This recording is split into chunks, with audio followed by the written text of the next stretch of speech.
don't see anything.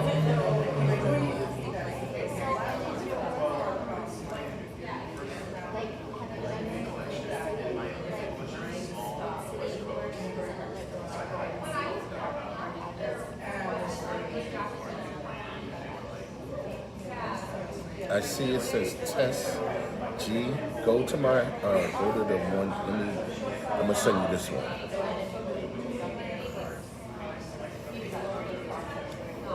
You got it? All right. So what do you have on your screen? Okay.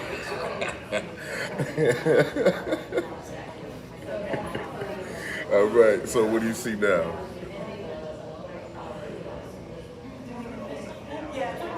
Okay. All right. So let me just all right. Hold on.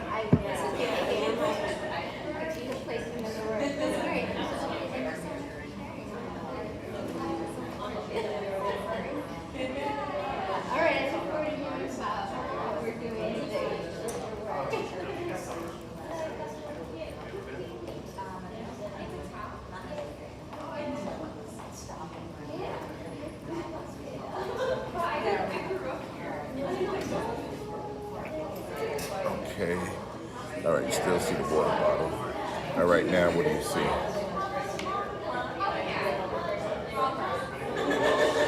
Okay. And you see okay, you see some more people. Okay.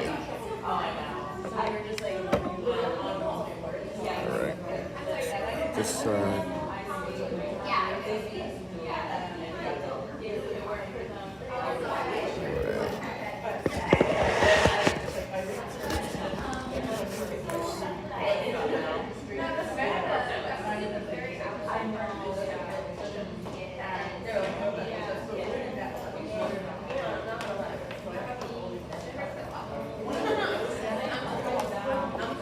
Yeah, yeah, he's here. All right, they're going to get going. I wanted to mic you. Hold on. And I think Molly will too, right? Who's Molly's?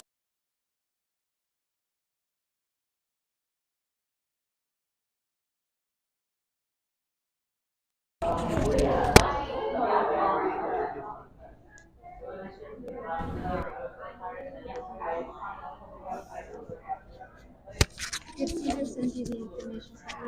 He's on the phone. He has the question. Caesar, you still there? He's going to do it right now. Oh, all right. So send it to the back. Yeah, yeah. He's going to get it to you right now. All right. 1 2 1 2. 1 2 1 2. Mic check. Oh, One, yeah, two, yeah, one, yeah. two. We got rhythm. We got All rhythm. right.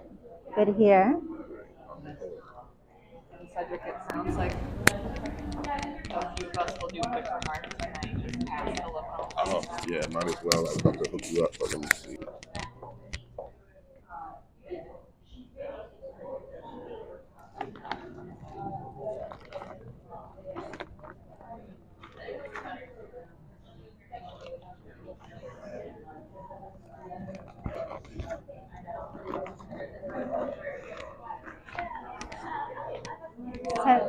Ceci, do you want your journal?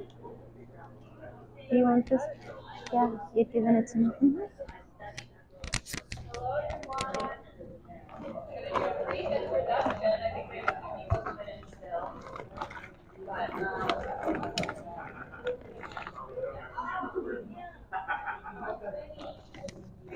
Thank you so much for being here this morning on a beautiful Saturday. Like, come inside and not be out in the sun and the lilacs moving.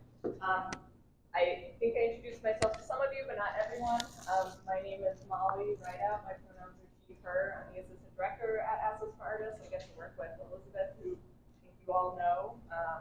And I just wanted to say thank you all for being here. Elizabeth and I will be here throughout the whole thing, so feel free to come grab us if you have questions or need anything. And we'll be here for lunch too. Looking forward to getting to know you all. This is our first in-person workshop since January 2020. Yeah. So thank you all for being part of that first one, and forgive any bumpiness because we're a little rusty. We used to only do in-person workshops, and then obviously that changed. And so it's been a little while since we've done it, but we're so excited to all be here and be in Worcester. I want to introduce real quick Jonathan Cohen from the Greater Worcester Community Foundation, who is one of the ones responsible for being able to bring us all together. And thank you for helping make this possible. So, good morning, everybody.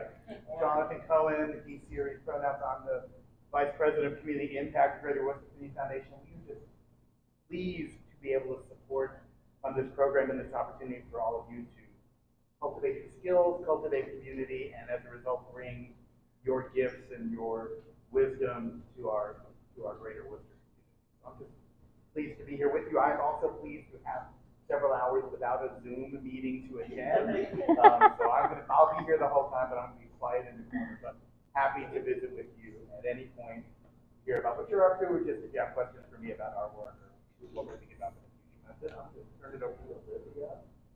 Please know what you're doing. Hi guys, I'm Olivia Scanlon. You can call me Livy. I'm the Managing Director of the Jean McDonough Arts Center. I'm thrilled that you're here. This space that you're in is called the Worcester Pop-Up. We also have a space back here called the Brick Box Theater that I'd be happy to show any of you when you're done. And bathrooms are through this little space here and down the hallway to the left. If you need any other help in the building today, let me know and I'll be happy to. Thank you. So, real quick, I would like to introduce our amazing speaker today, Anatina Harrow, who you can read her official bio on your agenda, so I won't read it all out, but Anna's an amazing Afro-Latin dancer who has been in Massachusetts for many, many years, is currently in Texas, but was wonderful enough to come back for this and spent a few days in Massachusetts again. And this is our maybe third workshop we've done with Anna, but of course, like our first one in person, we've done it all online until now. So I'm really excited to watch the translation of this into an in-person workshop because I've attended the online one and it is amazing. You're gonna come away with like all of these awesome ideas for what to do next for your projects. So thank you, Anna, for being here and for sharing your wisdom with us. Thank you. Hi, buenas tardes. How are we doing? A couple people might be coming in a little as we go along, so we kind of wanted to get this going. But first of all, I want to say that the mic here is actually not for us because we can tell, like, I don't necessarily need a mic here. But this is not just the first in-person workshop, which I think is so much pressure, but also a wonderful opportunity for us to like find a new way to kind of move in together. But also it's a hybrid workshop. So we have somebody tuning in virtually with us and the mics are actually happening indirectly. So Caesar is tuning in from afar. We'll just all wave. There's a little bit of, I think, a bit of a minute and a half or so delay, but there will always be sort of a little bit of a communication back and forth with Caesar along the way. So thank you all for being here on a Saturday, nonetheless, on a very important and busy weekend. And so shout out to all the moms here in the room that are also here for this weekend. But I wanted to just kind of mention what we're doing today. Is that okay? The goal of today is called resource mapping, and originally we're going to be moving into a little bit of a dynamic called collective mapping towards the end of the workshop, which means really understanding how to build our resources together.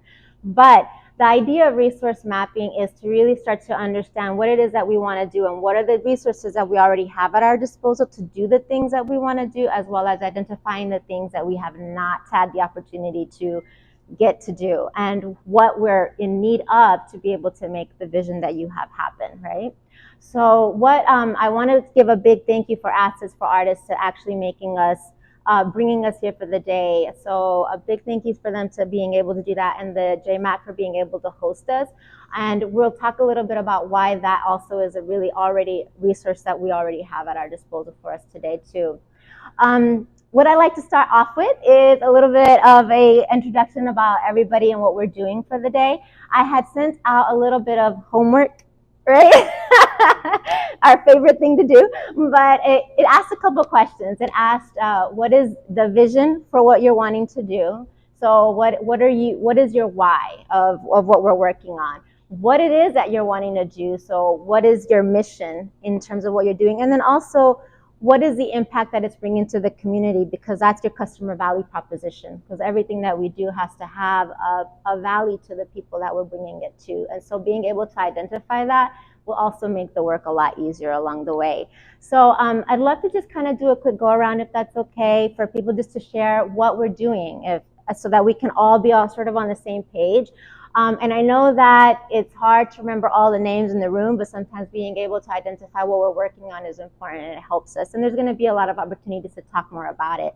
So if we could do a quick go around, what I'd love for everybody to share, if possible, is your name, your pronouns, if you'd like to share, and what you're working on for the day, what it is. It's a project, is it your business, is it you as a personal goal, which is also okay. The goal is that we're going to focus on that thing for today.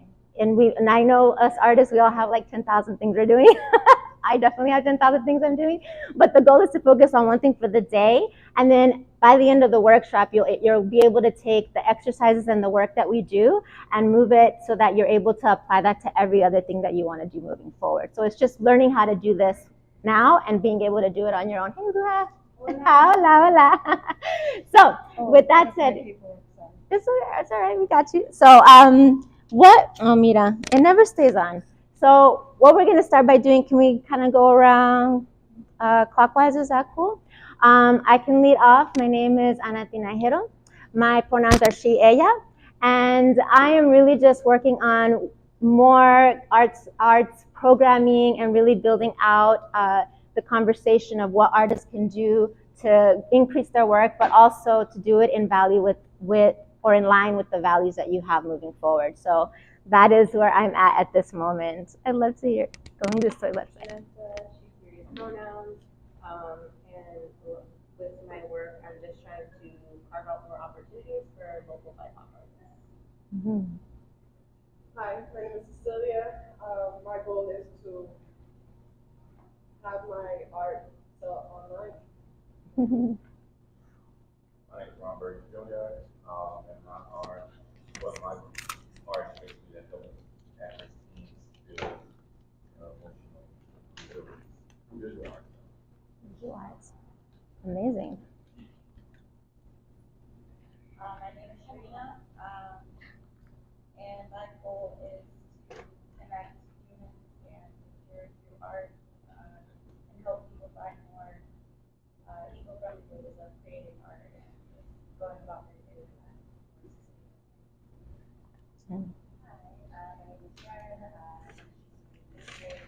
I'm use my art practice as well as spend time in art practice and get a better sense of where I want to take my career. And then I'm doing my project Mm. I am Anthony. My name is he, him pronouns, and I'm a poet with my first book coming out in less than a year. So I'm working on a marketing plan and feature it. I think that's success. Bill Gardner, a photographic artist and portrait photographer, actually in the middle of Marissa's Pittsburgh Art Museum.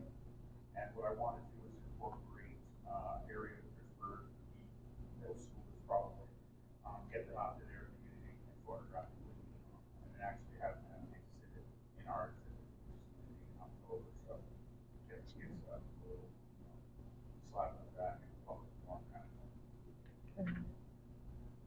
Hi, I'm Jim Scott. I'm usually the biggest, and I'm a musician, an environmental extremist, and my pronouns are he, him,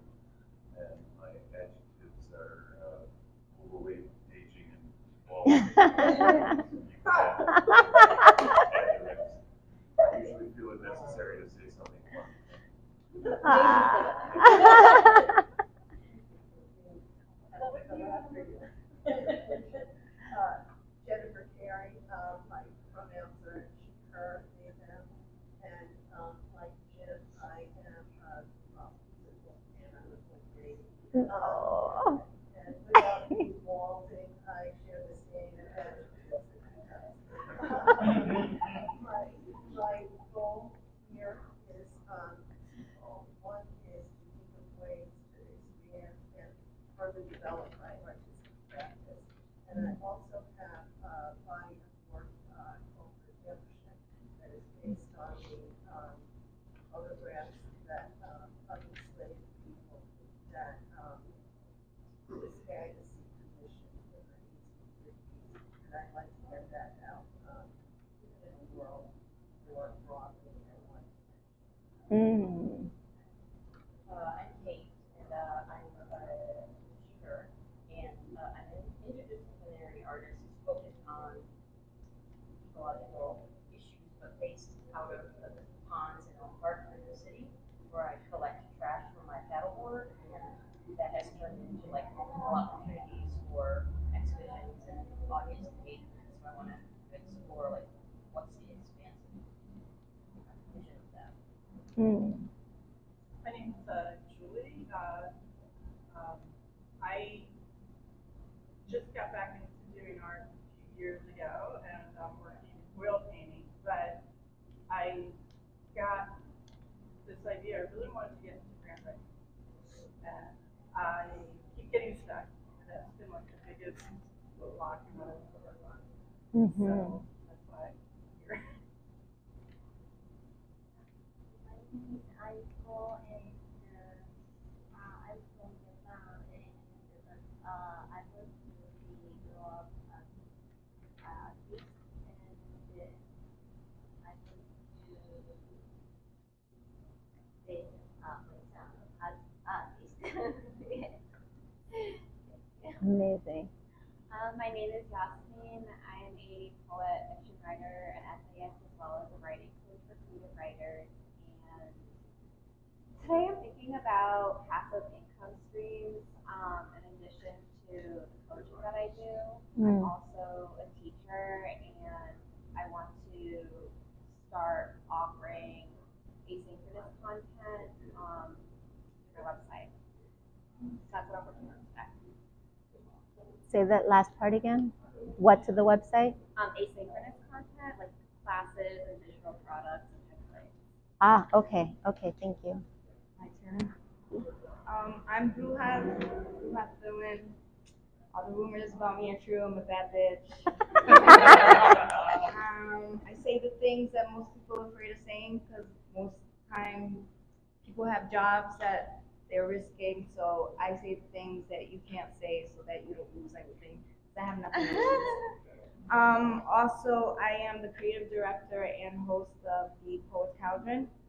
I've done a number of things over the years. I've been an artist for all my life. You name it, I've done it. So that's it. All right. Thank you. Yeah. Wait, what are you working on today? Today, I'm working on being here. Hey. Yes. All right. I'm working on being present. Thank you. You have all the right answers. I'm sorry for being like super late. There's this really cool showcase going on out there.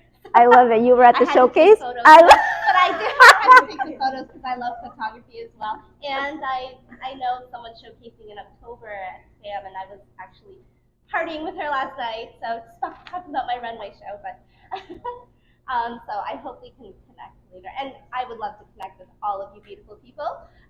So I am hosting my first annual Art on the Runway, Art and Fashion Runway Showcase in Fitchburg at River Styx this year. So I want to create zero barrier opportunities for myself and others because I'm like a closet artist. Like I hoard all my art because I know so it's hard. I don't have an art resume and stuff, but I've always been creative. And I know there's people like me too. And it's hard to get grants and opportunities to exhibit if you don't have any of those things. So here I am. Everybody can showcase for free. It's cost free. I got 2 grants for it this year. So I want to see everybody there. And I do have a poet that is going to be doing a live performance, so one poem. So, and then my daughter's going to be singing, and then I have one more slot left for that. And you know, it's a new concept that I've been wanting to do because I love to do abstract art as well as fashion. I did study fashion design too, but I just love to paint more. It's gonna be like literally every kind of art and models. I hired models, so you get professional models, and they're gonna be holding up your art or your products. And also fashion designers are coming as well. So it's going to be very different, unique, and a lot of culture. So when is it? June 17th, and I do have some signups if anyone has a collection they want to show. Thank you. And we'll make sure like people will be able to have the opportunity to take information if you want to also share out more as we go along too. Yeah. Thank you, Gina. And Cedric, do you want to also share? Okay, you got it. This is from Caesar. My name is Caesar Rodriguez. I am an aspiring professional artist with spinal muscular atrophy, a progressive genetic disease. I spent much of my youth in a hospital bed dealing with respiratory problems. In these dark times, a pencil and paper became the light that overpowered the darkness and brought me joy. For the first time, I felt free after losing mobility in my arms due to my disability in 2015. I felt mentally trapped in a dark place. I began to think about all the other disabled people in the world who are in the same boat. How many lost the ability to express themselves through art or never had the opportunity to explore art due to their disability. From that moment on, I was on a mission. Design a painting machine that would use technology to help others paint, no matter what their condition. I am currently working on raising funds to build a professional prototype of my painting system, the abstract piece. I'm excited to share that I already have a rough working prototype in place and was able to prove the concept. Thank you. Thank you for that. Wow. Yeah. I'm sorry, but if you're available June 17th, I have one more slot, 5 minutes. Whatever you just said, I want you to do that because it was beautiful and it promotes Let's you. pause, Gina. Yes, absolutely. And also, Cedric, we'd love to hear from you too. Okay, all right. Cedric Boogie Arno. I am here. I'm talking about my play. I'm like one of those thespians, so I do a bunch of different things, like I do production. My company is Music Media Television Studio. So under that umbrella, one of the things that we're going to work on is the play, which is 400 Years in the Making, Frederick Douglass versus the Owen family. So basically, we put American history on trial. Throughout American history, had both sides of the coin, from the George Wallace's, with Thurgood Marshall, and other people throughout history represented either side of the coin. This basically came out of the 2016 election when there was all this talk about fake news, fake this, fake that. I was like, yeah, but these were real people, so real stuff, and it was really about their business.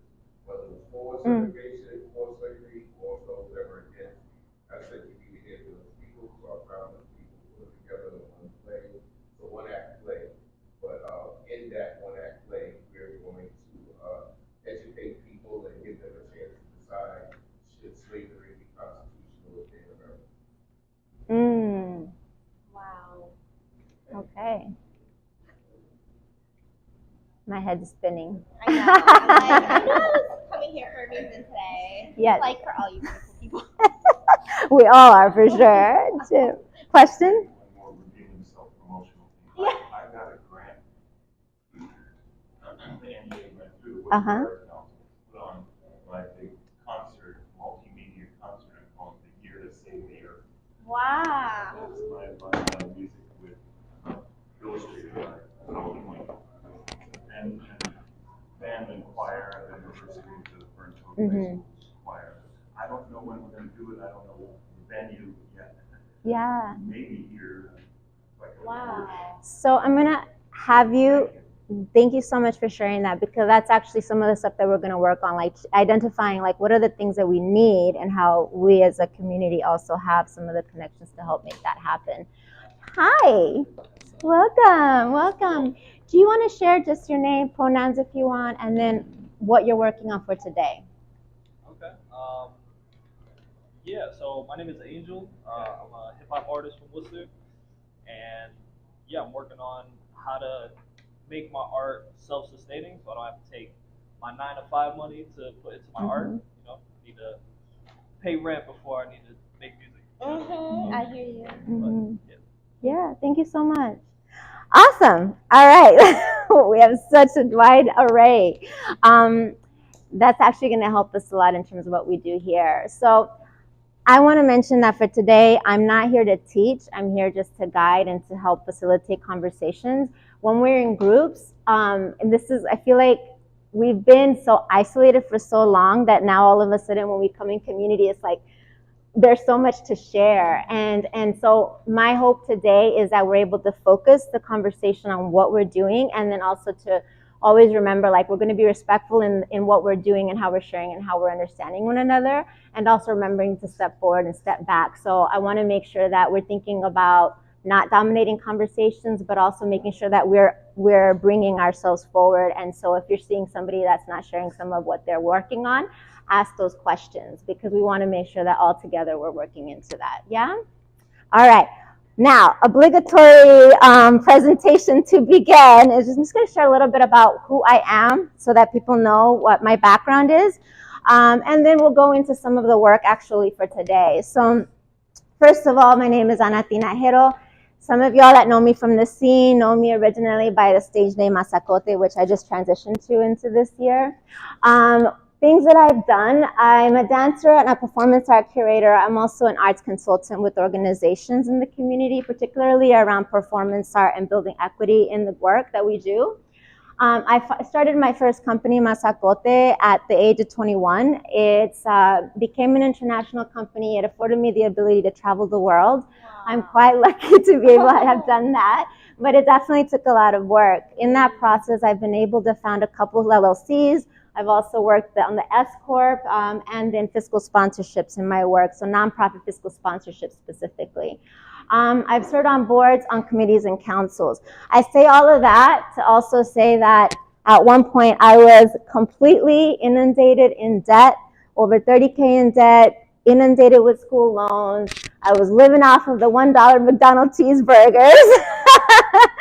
And I was really just working on, like, sometimes I would say, hey, I'm going to have a tuna sandwich for lunch and I'm going to save half of it for dinner. And I've been in that grind where I have walked in one day into my home and the electricity was cut out, like wondering what bill are we going to pay this week. So it's been a process, and I'm fortunate to be where I am now, but also it's taken a lot of work. So there's a lot that I didn't know along the way, and there were a lot of things and resources that would have made my life so much easier if I had just known about it. And so that's one of the biggest things that directs my work now, because I like to be able to say, hey, this is all possible. We don't have to live in a place where we're constantly struggling. And the idea of being an artist with a struggling mindset, like a struggling artist, I don't believe that that should exist. I don't believe that that needs to exist if we're able to work in community together. So the work that I've done when I started was, I got into it very haphazardly later on in my years, but when I was a kid, I was into Selena. I was dancing cumbia at the quinceañeras. I was a little quinceañera crasher all the time. And I was born and raised in Dallas, Texas, Chicana, and that was sort of how I grew up. If anybody's ever seen the Selena podcast, that was me 100% on the other end of it. And I ended up going to school at MIT. I ended up going there because I was thinking that I was going to study science and engineering. So I went in for electrical engineering and computer science. And it was something that I was really good at, but not something that I loved. And very much in the Latino community, you don't think of art as a career. And because we don't have those conversations in our community, sometimes we don't know how to support one another. So you're always thinking, go towards a stable career, go towards a stable route. Art can be just as stable if you have the mentality to make that work. But the problem is that we don't always think of it that up front. So I went in for that. My sophomore year, I switched into business and I decided to start up my company, my entertainment company. I remember telling my professors I wanted to do this, and it was like rocket science to rocket scientists, right? They didn't know. But eventually, 15 years later, here I am. I was able to travel the world and be able to do what I'm doing. However, along the way, that was a process in itself. When I began, in Boston, we have a Boston Office of Arts and Culture here. Greater Worcester has a foundation that's working on a lot of the work within the artist community. But when I started, there wasn't a lot of support for, I want to say, more individual artists and for-profit organizations. So quick, by show of hands, who here is a sole proprietor or basically an individual artist? Okay, does anybody here own or run their business as an LLC? Okay, and an S Corp. Okay, so everybody here is mainly an individual artist, right? Most of us, and then LLC, that you started, you have the sole prop originally and going into the LLC later, right? So a lot of the work that we have for artists sometimes, like the support at the time that I started was a lot more for nonprofits. There's still a lot more support for nonprofits in the arts community here now, but they're starting to catch up and say, oh, individual artists need support too, and also for profits. A lot of our arts communities run businesses as for-profits, but they're still nonprofits because you're doing work within the community. However, there's a lot more red tag flags and paperwork to get through to be a nonprofit, and it becomes more difficult, so we don't think of doing that. And so there's definitely a large work right now happening with the Mass Cultural Council, for example, where they're trying to be able to support more for-profit businesses that basically operate as nonprofits, like a lot of our arts programming businesses. So that's a lot of work that's being done behind the scenes as well. But I say that because when I started, none of that was happening. Those conversations weren't being had. And so I remember when we first received that first grant, the only grant that the company ever received during our entire time there, we were so excited. It was like this $6,000 grant for a residency to take the company and go practice. And that was a huge thing. So we worked very hard. I mean, 7 years before I could ever take one single vacation. I remember taking a cruise vacation and slept the entire time, basically. I was so exhausted. But at 11 years, we received the SBA Minority Owned Business of the Year Award, and that was thanks to working through the Center of Women's Enterprise. So it was an organization that worked for women, and they also helped advocate for some of the work that we were doing. And at 15 years, I was able to sell my shares in the company and exit, which is something I never would have thought of at the beginning. It was something that I always thought I was going to do, this mom and pop's business, this is my art, but it wasn't allowing me the opportunity to think outside the box, to say, hey, I can build this thing, I can build this company. It is an arts company, but that doesn't mean that I can't sell it still. It's still a business in itself. And so that's what I was able to do during my time there. And now my work is more rooted around community work, so I've done more project-based things. Artistic stuff, Lola, Alice in Rainbow Land, some of the United Lynn Pride stuff that's happening in Lynn. And my work is in that process as I started to transition into community work was when I started realizing, oh my God, there's all these grants and funding and arts opportunities that I never even knew about when I had my business. And it's really important to start to be able to identify those up front. So there's this mentality that we have within the community that you have to like pull yourself up, that you can do this, right? And I remember having this argument with my sister. I love her, but I did have an argument with her about this, that I had been at one point on aid. I had been at one point working off of like, even during the pandemic, I was on unemployment, right? Like who even decide or believes that you're ever going to be at that point where all your work is just pushed out from under you and all of a sudden you don't have a way to build yourself up.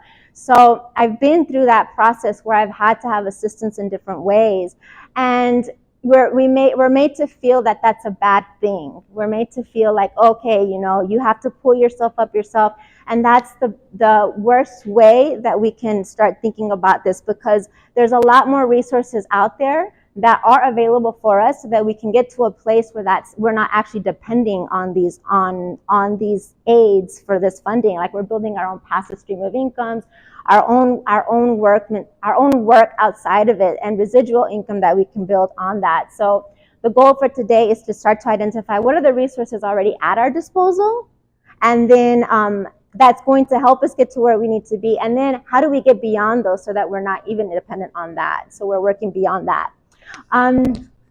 So 3 goals for today. 1, we've already done. We identified the vision of what we're working on for the day. Okay, I asked you to do it up front so we could save a little more time today.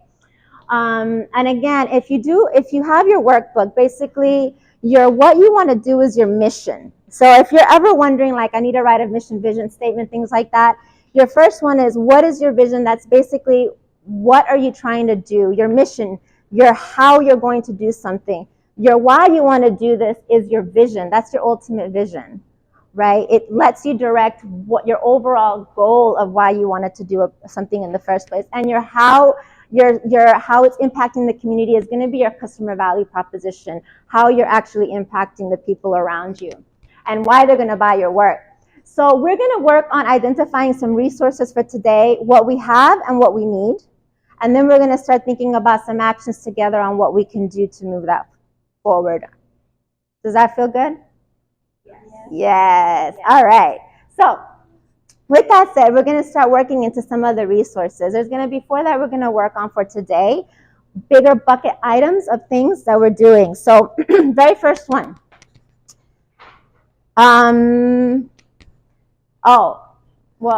Resources are basically the things that give us a little bit of value, right? Things a little bit of value, but also they keep us, either they get our wheels moving in a direction or they keep them moving. So there's different ways to look at that as we go through. Human resources. Okay. Yay! First things first. You're going to want to turn to your workbook.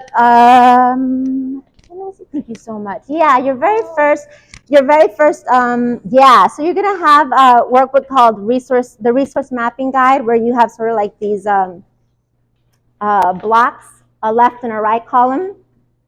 Yeah, you're going to want to work off of that today. Or if you'd like more space, you can use journal, paper, anything that you want, and you can actually write in your journals as well if you want to keep that separate, if you want a little bit more space. So, human resources. I want you to think of that as sort of like the knowledge and the skills and the experience that we already have. And a lot of that is more of our personal connection here. So if you're looking at your phone and you're thinking about the people that you call every day, your favorites, those are the people that are really providing you a little bit more skills and exercises. If you work with people in a team, that's your team, the actual team members working on a project. So it's the resources that you have at your disposal. Human resources would be the people that are actually more physically present, that you can access the knowledge that they already have, that you can call up and say, hey, I need some information on this. That's what we think about. So creative talent, the talent that you already have. So if you're a visual artist, the work that you're able to do, whether it's watercolor or oil-based painting, are you able to teach, guide? What sort of experience do you already have? What skills that you have, not just around the project, but that can build on the project that you're working on. And then any advisors or mentors that you have that you've worked with in the past that they might be able to give you advice. So that's what we're trying to identify here. So I'm going to give y'all just like a good 5 minutes just to kind of sit down and think, if you're thinking along this line, to list some of the resources that you have, human resources specifically right now, that you have at your disposal, that you can make a list. So again, in the boxes, you're going to have a left and the right column. On the left, you want to start writing what is it that you already have, and on the right is like, what is it that you need within this bucket item that you want to start identifying. Yeah, I'm going to give you a few minutes for that.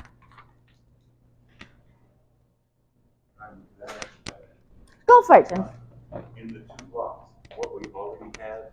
On the left and on the right, what you need within that. If you need something. If you don't, then we're good.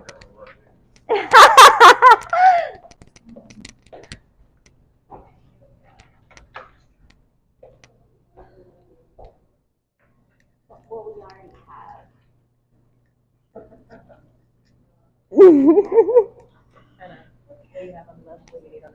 What you have on the left and what you need on the right. Thanks for asking that.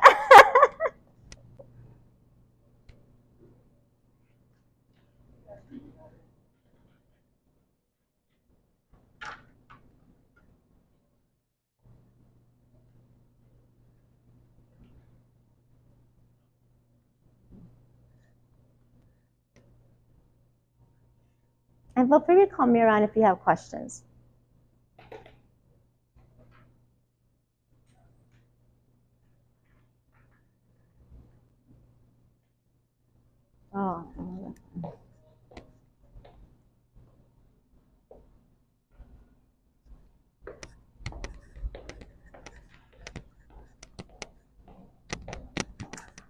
question.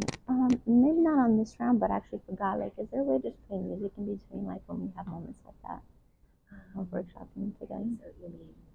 Just play a little music, like a boombox. I forgot to ask that. Or I can play from my computer if it's better to go through audio.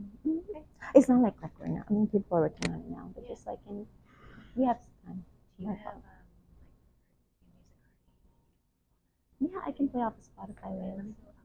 Yeah, like I can connect my phone or something. Yeah. If that's okay. If not, it's.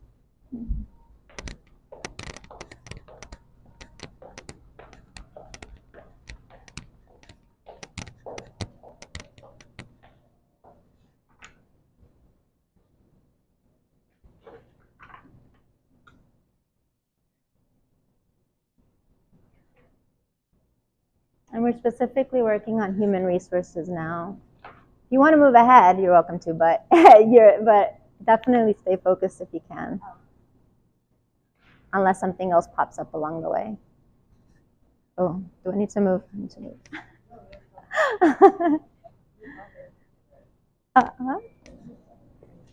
Okay, yay. I like the drawing. It's gorgeous.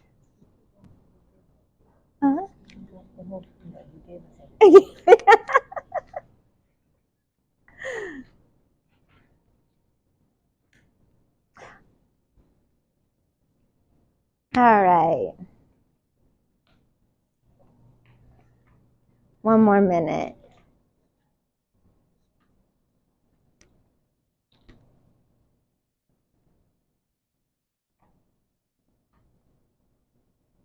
Oh.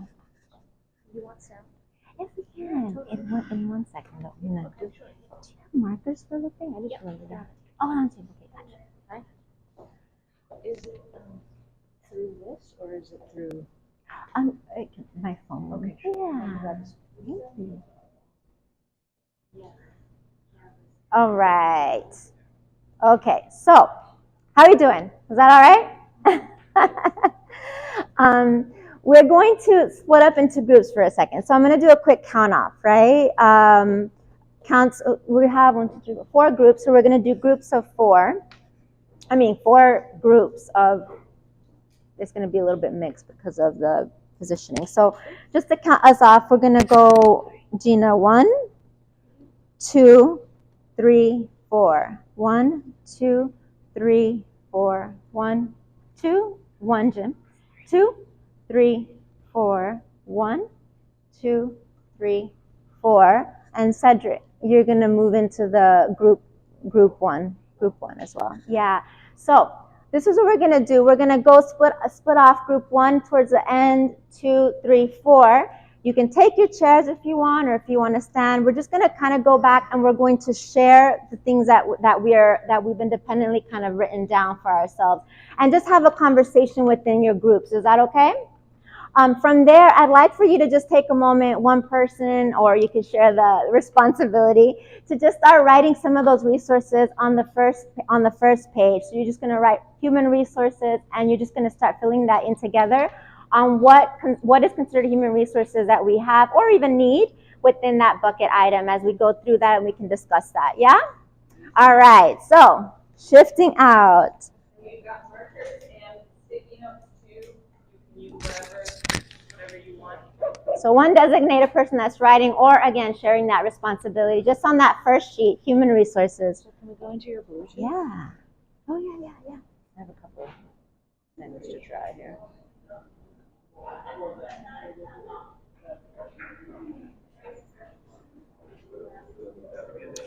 And you're basically sharing some of the stuff that you just wrote down.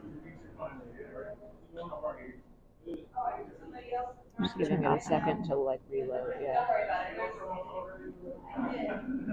Make sure my Wi-Fi's on. Try the Bose Flex sound. That might be a different because it's already programmed, no? What I can also do is our iPad up there is connected, and we can put on Apple. I have Apple Music, and we can search for whatever. Yeah, and you can play anything. It's Whatever? really more You just want yeah, some music. yeah, something Okay, chill, okay. like you know what I mean. Yeah, thank you.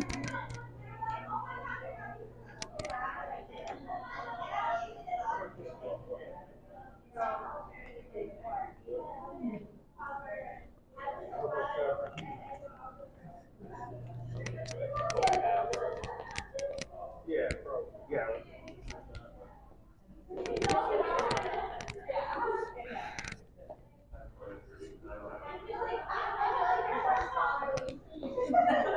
Remember when you speak, you're live unless you take that mic off. Do I turn it off? You can turn it off. Yeah, you can turn it off right here. Just press the button and the green light goes off. But just remember, if you walk around,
yes, yes, y'all. Yes, yes.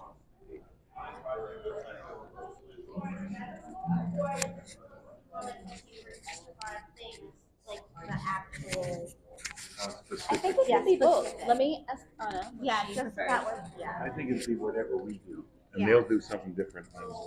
Okay, I'm here. She's already writing this huge list over Yeah. Okay. Yeah. Let's think over there. Yeah, let's call it in. What are they writing? Yeah. Is it like general? Copy their homework. Oh my gosh. Caesar, you didn't hear that. Okay. So yeah. All right. Yeah. Well, Okay. Let I me guess go. I'm thinking my team of friends is like,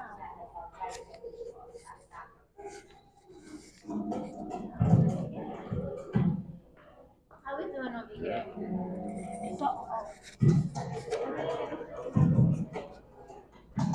So yeah. we're just kind of agreeing on our groundwork here. It doesn't have to be so specific, or It doesn't have to be so specific. So this is human resources. So like if there's anything that you already wrote down that you want to add, like either any of you together, some people, and you don't need to, some people are splitting it off like the worksheet where it was like what I have, what I need, Yeah. right? So you can do it that way if that makes it easy, or you can just do what you have right now, like what is the general Well, idea. if we do have and need. Well, you have, Anybody you else? want one per, so this is human resources, so you'd want Oh, split it have down and the need. middle, yeah. Yeah, you can do a line down the middle. Okay. I need We're gonna take administrative 3 help. more That's the other next. I have pretty strong connections in the city. really? Worcester? Yeah. Okay, good to know. Put you in my Rolodex. My phone, but you know, we need her phone number. And our phone number. We have to get. I think we all should. Yeah. For I was trying resources. to 1, 2, 3, 4. For the meet? What Yeah, was no, that? that was craziness. Okay, so you got your team of friends. Y'all have city connections, and then human resources. I use the internet. Phantom friends. What's Phantom. that? Like phantom friends are like people that give you likes and you don't know who they are when you're on Facebook or you're on Oh, phantom a friends. phantom. Oh, yeah, Like we got people some of that that. are Phantom say, friends. let's say you have an art project, you put it on your website, and people agree and they say this is a pretty piece of work, Yeah. but you don't know who these people are, but they'll click like or they'll give you a thumbs up, and then these are people like that are followers of you, but you don't know who these people are, but they enjoy your work. Yeah. So these are friends you don't have, but they like what you do, but they don't. You may not physically touch them, so Right, they're yeah, we don't- phantoms, yeah. ghost friends. I You know, like something that. But at that. some point, you're going to hit them up for money. But see, that's what they would do, Or and that's to these attend phantoms, or support right? somehow. Or to watch Attend, you, or just whatever come it to the is. show. That's But that's what the I'm all human about. resource, It's time for and the it's fundraising. right. How It's about like fake friends. Creativity. Like, you know, so like I initially wanted to do like 50 artists, and then I realized after like a month, oh, it's gonna be hard for me to get 50 artists. So I had to pivot and be creative and say, all right, now the artists that I do have, how can I fill up the time? And I said, okay, we're gonna do it like a traditional fashion show, and you can show 1 to 10 items. So Yeah. okay, sorry. No, yeah, 1 minute. Okay, well, a lot of how about show fashion show that parents been their experience. Caesar wrote his What else? vision statement. Is that too early? That was before. Okay, so it just caught up.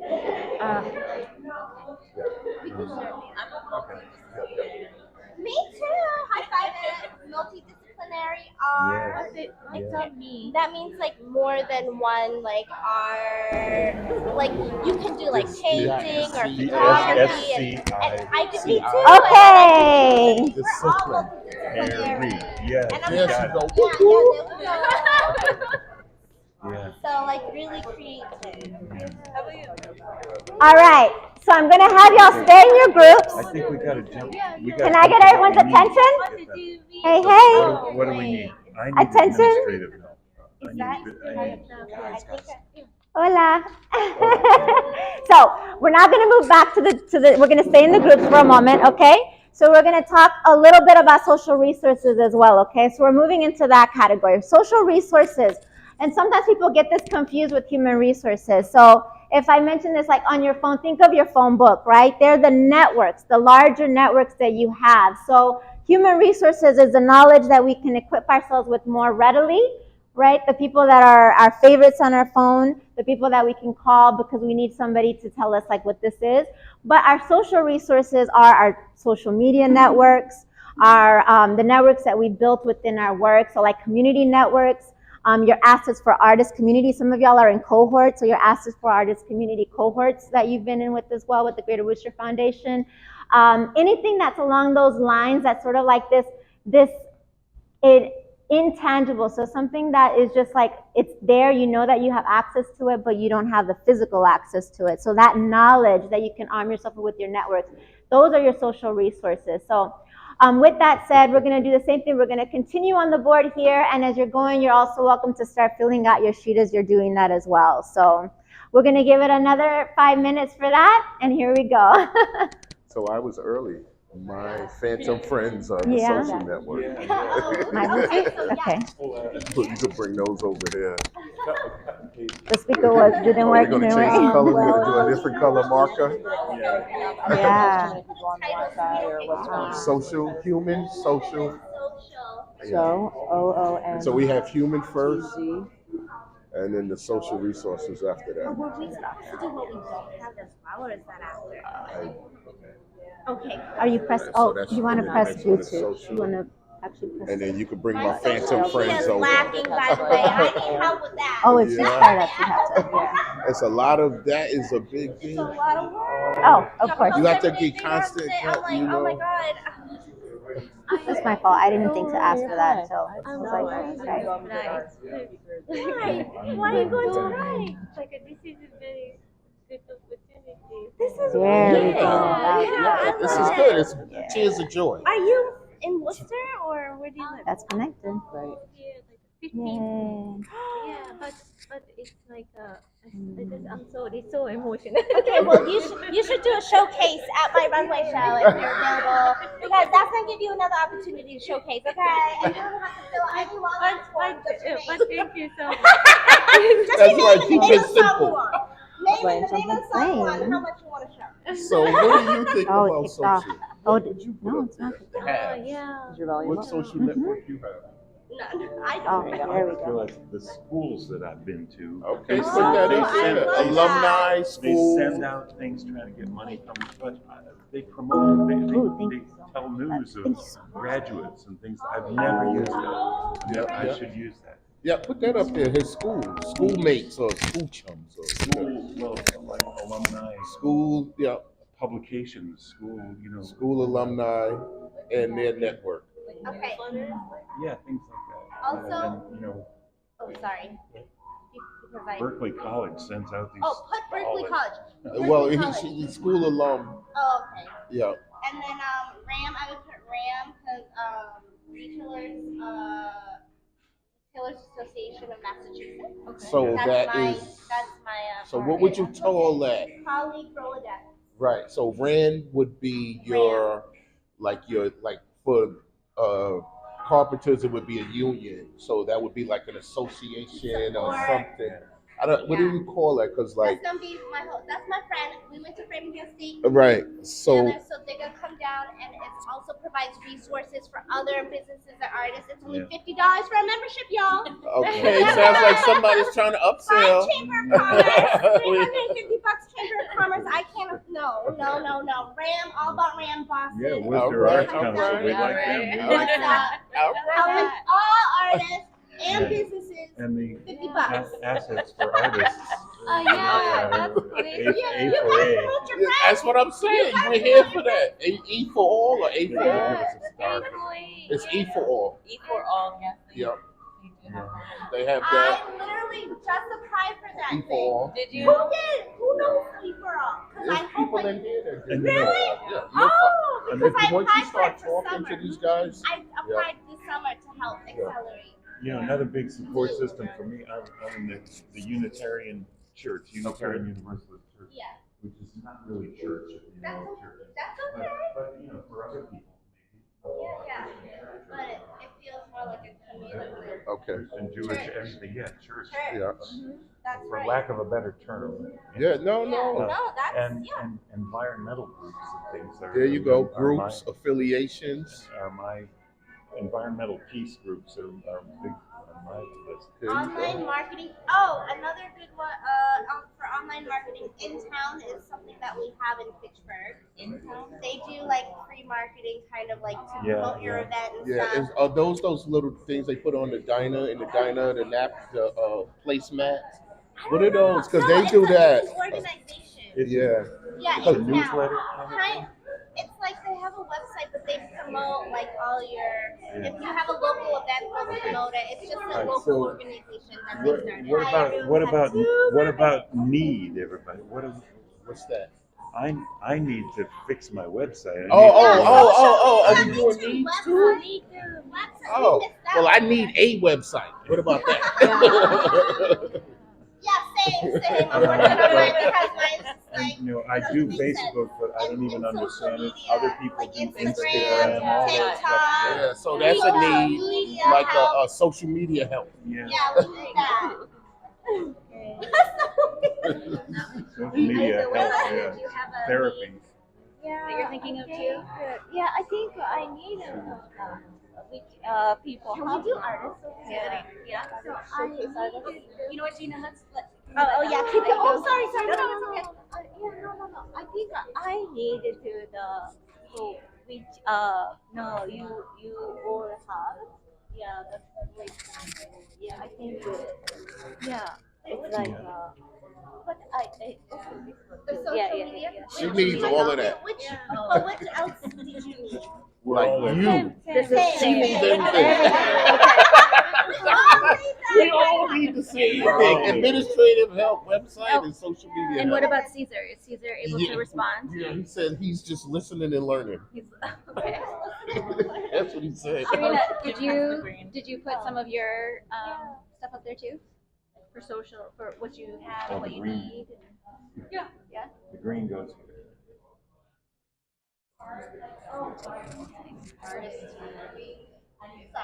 Okay. What so about what money? else? We got social friends. We got That's- social no, needs. but that's We got funding. Financial is the last one. Oh, The okay. financial is All right. the last one. All right. So it's human, So what social. else is I Gina, didn't. what does it say? Artist to Show, like, we need more showcase. artists. Should we just- Artist to Passionate people showcase. who actually want to showcase. Well, I think what we- More of a network, like, you know. Well, for me, it would be How about an email? artists to collaborate with as well as artists to showcase. She wants to showcase them. I want to collaborate with them. Oh, shoot.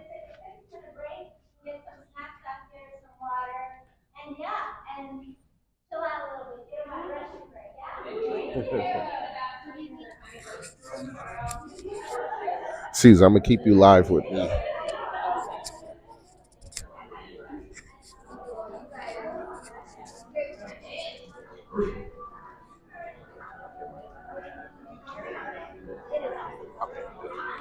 I'm good. Yeah. I want food. Yeah, get yourself some. It's blinking. Oh.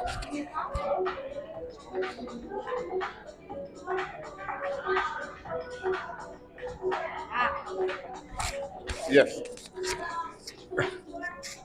I'm looking for. That was my fault. I was looking for food.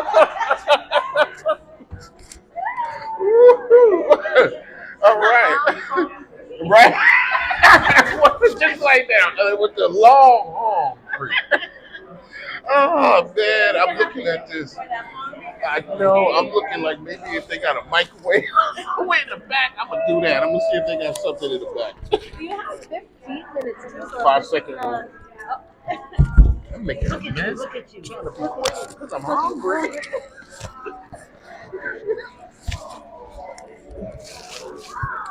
Sorry, Caesar. And I hate to say it. Because I have family in Thailand too. So we need to do a connection in Thailand. I can bring stuff up.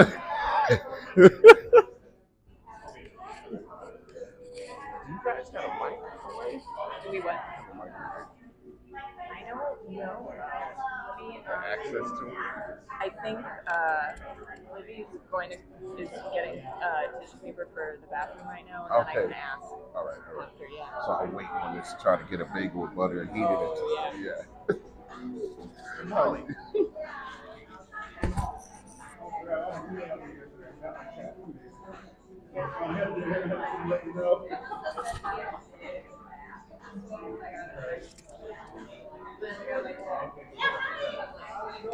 How's it going?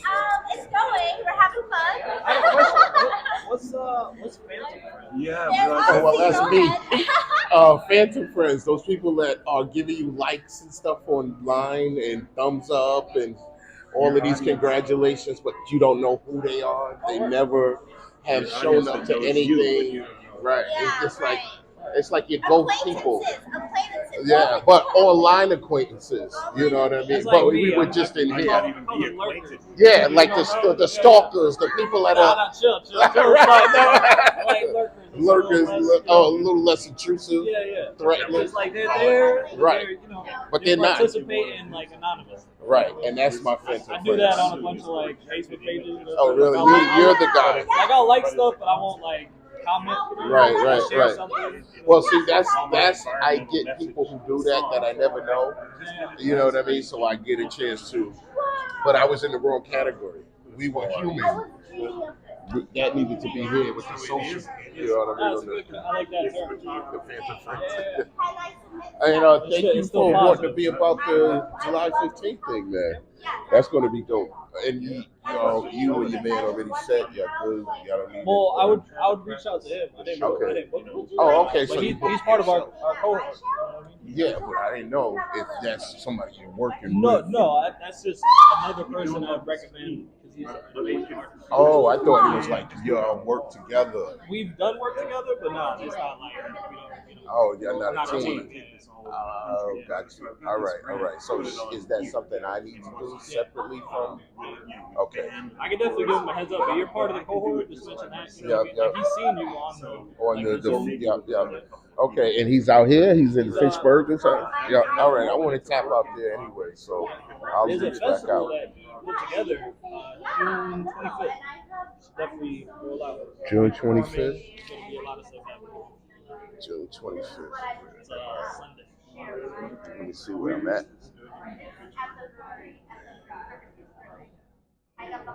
I'm in Boston for their Open Streets Boston event. They had a vending opportunity in Fitchburg and one in Boston. I mean, I'm sure. Like, I know it's closed for artists application, but I think they're still looking for vendors. For Fitchburg? I think, you know. Yeah. And I know how festivals and stuff, they're always Yeah. willing to bring in vendors. I gotta see, because I might be able to change Boston and do Boston later in the summer. Because I kind of wanted to tap into that Fitchburg back And then again. that same day, a friend of mine is going to a breakdance competition. In Fitchburg too? Same day. In the same. So at the same time, there'll be that music festival happening, Yep. and then like Later on like this down the night. street. No, it's No. at the same time. Oh. Yeah, there'll be a breakdance. Which club are they using to be on the? Is it anything on the street? I think it's outside. Okay, that'll I know work. the competition is happening. Yeah. The festival. Okay. All right. Yeah, the outdoor, the vending opportunity is the outside stuff, and the breakdancing may be inside, but you think everything No, is the breakdance outside. I know is outside. Oh, Yeah, okay. It's like an area that they have. The desert off. Okay, that's what's up. No, I didn't know that like that. Like, 'cause when I was in Pittsburgh, they weren't even doing anything like this. So, so Could illustrate this. That's what I'm saying. My dude, Mighty D, he's like, in with the city arts scene. Yeah. All right. And that's the cat you tapped me into. That's the performer. And he's with our cohort in here, but Mike's not here. Okay. All right. Come on, Caesar. We're going to walk around. All right. Let me grab a camera.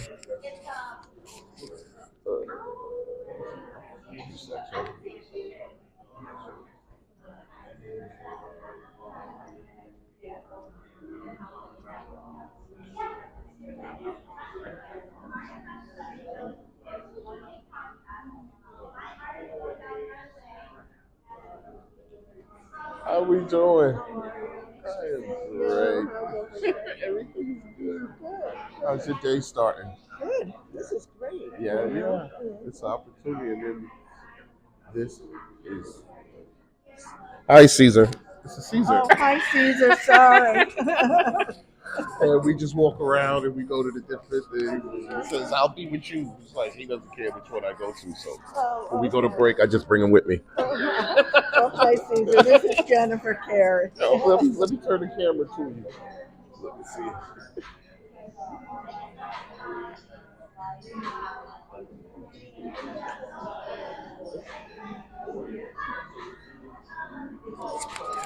Hi, Caesar. I've seen your work. Most impressive. and I'm looking forward to hearing about what your process is.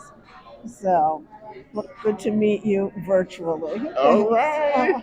Come on over here, Anthony. Give Caesar a shout out. Hi, I haven't seen your work, Caesar, but I am really excited about with the concept. There you go. Yeah. See, Caesar, even if you're not here, you're here. All right. So we just walking around. How you doing? Good. How are you? Cedric. Nice to meet you. All right, Caesar, we're going to go over here.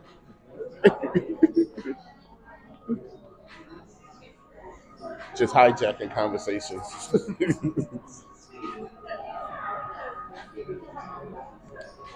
All right, what do you have going on over here? You mean on this over here, or just what in general? Yeah, just trying to build like a program. This is for Caesar. Say hi, Caesar. Oh, hi, Caesar. Yeah, just trying to build some programming and some opportunities for community engagement around this trash that I'm finding in Elm Park. So, Got you. reaching out beyond like the objects. Well, maybe take down my name, Cedric, and my phone number, and maybe we can come up with an idea that I have for doing some work like that. But my area is East New York, Brooklyn. Okay. But it's a huge area, but the implementation of it may be simpler at this level. I agree. As far as working with the city of New York and you're here in Worcester, two different animals. Yes, but the idea of the pilot could be the same, and you can use that for what you want to do, and then I could put a foothold in it for what I'm going to do in New York. So, That'd be I mean, if awesome. that's something, Yes. what's your name again? absolutely. Kate. Kate Cedric. Cedric, I remember you Yeah. from a couple of sessions, and I was Yeah. like, yes, this guy knows how to do what I want to do. Well, and then we could, partnering, because I got other people, like, there's other organizations in Russia that do environmental stuff, but what is it that they're doing on the ground level, tangible to people who need the work, and not grandioso where people are, they're doom and gloom, the world is going to end, environmental, blah, blah, blah. All right, yes, that could happen 50, 60,000 years from now, 10 years, 5. But what are you doing tomorrow? Because we need help yesterday. Exactly. Yep. Exactly. And I think that's a really key thing. If you're an independent artist, for a lot of grants, you have to partner with an organization to be able to get grants. Right. So, yeah. Imagine partnering with somebody that can display your work and you can get the work and do the work. Right. Exactly.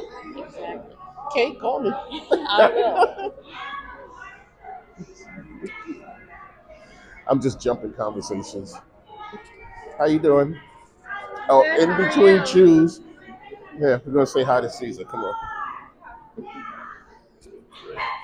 Hey, Caesar. We have another cohort member that I snatched and brought over here. Introduce yourself. After she's chewing, I caught her on the chew. I caught her chewing. See, this is real. This is where, if you were here, you would probably doing the same thing, interrupting people while they're chewing or drinking water, catching her on the way back from the bathroom, just those little things. Now, she's finished chewing. No, back. She's finished chewing. I was giving her some, we ain't want no dead air. So I had to just keep talking until she stopped chewing. But now that she is stopped. You're amazing. My name is Yasmin. It's nice to meet you. Tell her what you do. You're an artist. You're a thespian. You do so many fantastic I'm pretty sure things. you're the one who said you were a thespian. did It was I?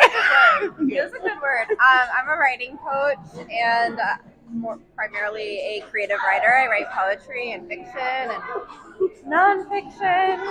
And I have introducing myself is something I'm working on. All right. She did well. All right. Good job. Okay, All right, bye. Don't worry, Caesar. These people, you'll get to meet them in person soon.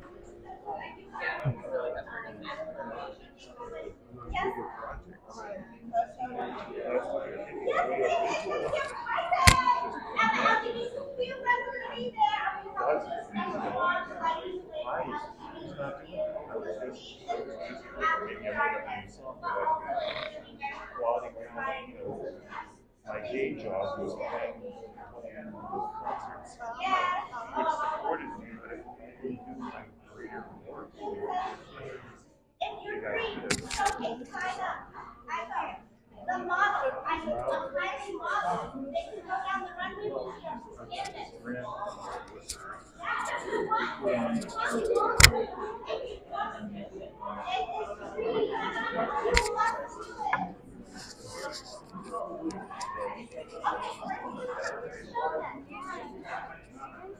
Hi. Y'all want to say hi to Caesar? Hi. Good morning. What time is it? It's after. Caesar? Yes. Where are you? We have not seen you. We're just here. I'm invading conversations. Don't worry about it. I'll be on the next conversation. All right. See you later. Great information about your showcase. I want you to bring your friends and family. It's all ages. That's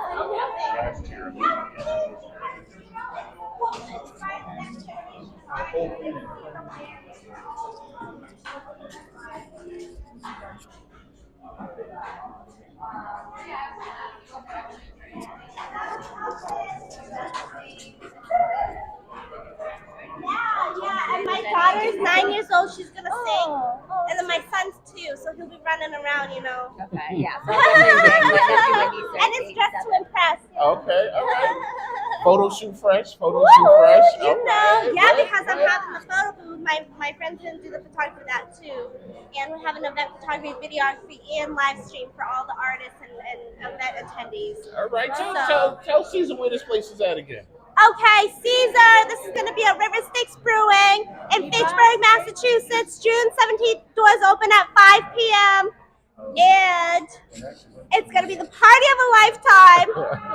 All right, there you go. All right. Now you know.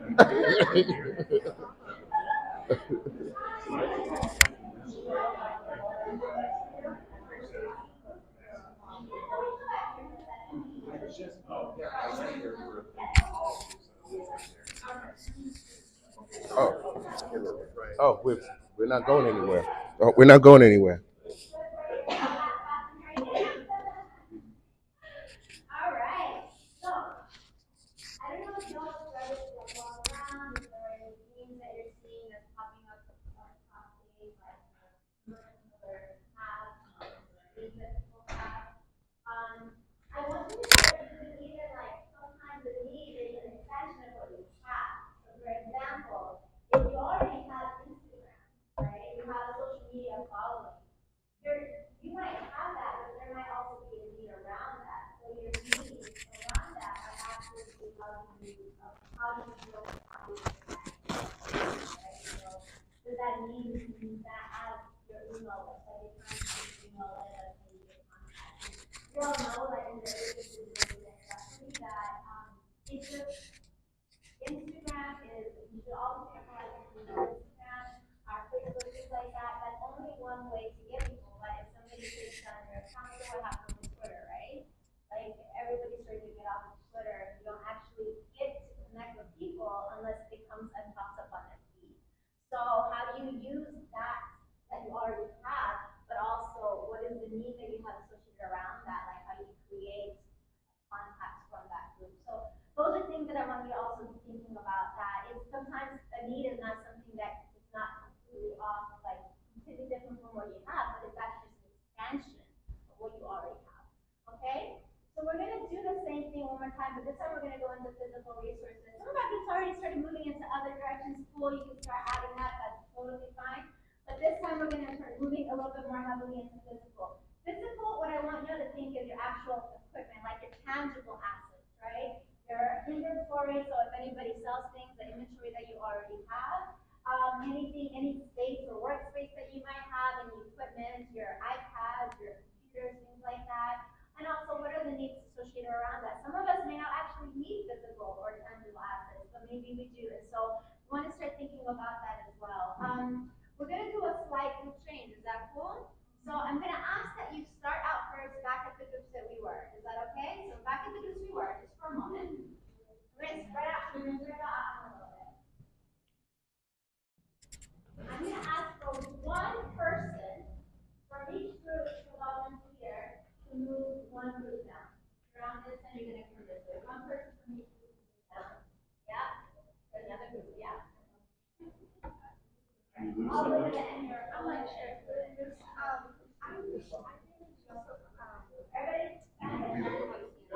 You want to be the person to move over there?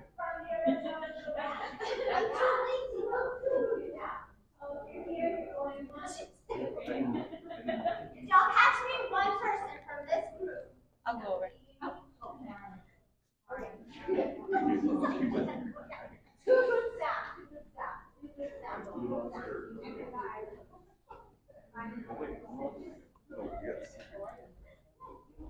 I'm in that.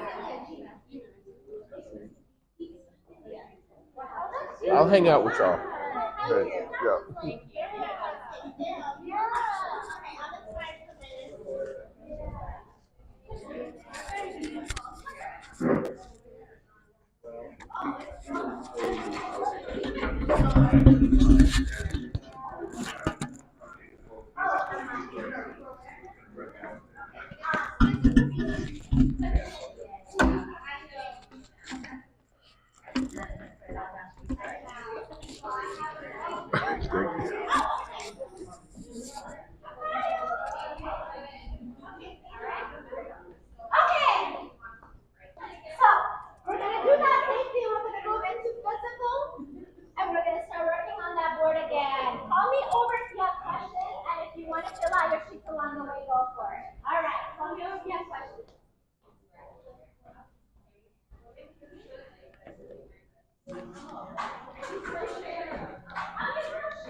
Next time we'll do something.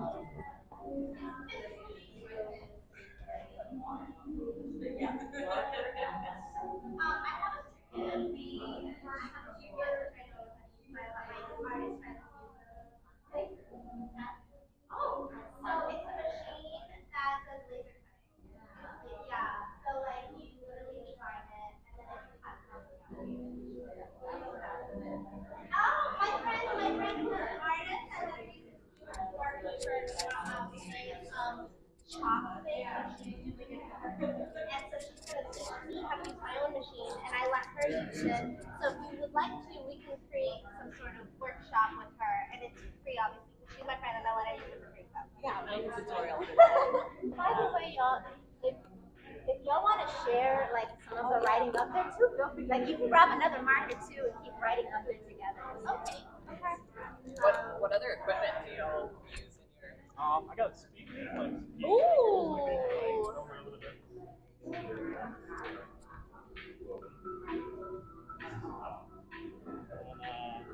We like, shirts A and printer, hats. yeah, same. I do have a printer. Not I rely on the library. I want to learn how to merge. Oh yeah.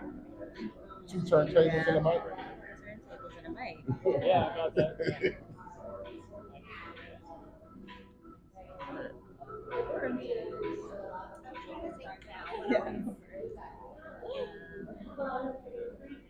Books for me. I'm always taking newspapers from Price Chopper and all the grocery stores. I have a small little tiny retail space. Oh, yeah. It sounded like an artist flea market that's opening May 16th, so I'm tagging every day. So that's great to put stuff out there, yeah. I have a home office. Yeah. Yeah, totally do that. I like that. Tax purposes, it's my home office. Yeah, there you go. Yeah, that's what I say, home gallery, you know? Yeah, put gallery Yeah, up there. home studio. Yeah, home gallery. I have, and then I have a space. You can become a member in Fitchburg, but it's Main Street Studios, and you can host conferences there and do like little pop-ups and exhibits if you want to. I'll probably be doing one there. It's so easy too. They don't really judge and care. here. They're just like, okay. So Main Street Studios is a good physical space for artists and people. Yeah. How would you compare it to like this week? It's bigger than this. Oh wow. It just can't have loud music because it's owned by Vicksburg State University, and we're strange about that, but maybe like that. Yeah. That's the whole thing. And it's on Main Street? Main Street Studios, yep. Pittsburgh, yep. But you can host events, maybe if it's not as loud, but. Anybody have things for wants up there? Yes, I need Yeah, like and how about a projector and a new computer for photography, because I just use my college one. Like, you know, if you want to do like work, you need a You need the computer with a printer. lot of with a lot of memory and stuff. Yes, A computer yeah, with yeah, a lot, and you know yeah. how much those cost. Right. It's like you got to keep external hard drives. oh, an external hard drive. Put that external hard drive. What else do we need? Someone's Lights. Lights. Oh my for gosh. sure. That's I terrible. don't have that. I gotta Oh buy no. lights. Lighting, Oh, I'm lighting, sorry. lighting. Can you put up a camera? Oh, you should put half. You should put half like for needs, so that we know it's like half like needs and wants. Needs. She is a professional. Yeah. Professional squeaky What else lines. do we need? We need a physical needs. Yeah, let me see if Caesar chimed in.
I was just coming to bring Caesar to your group.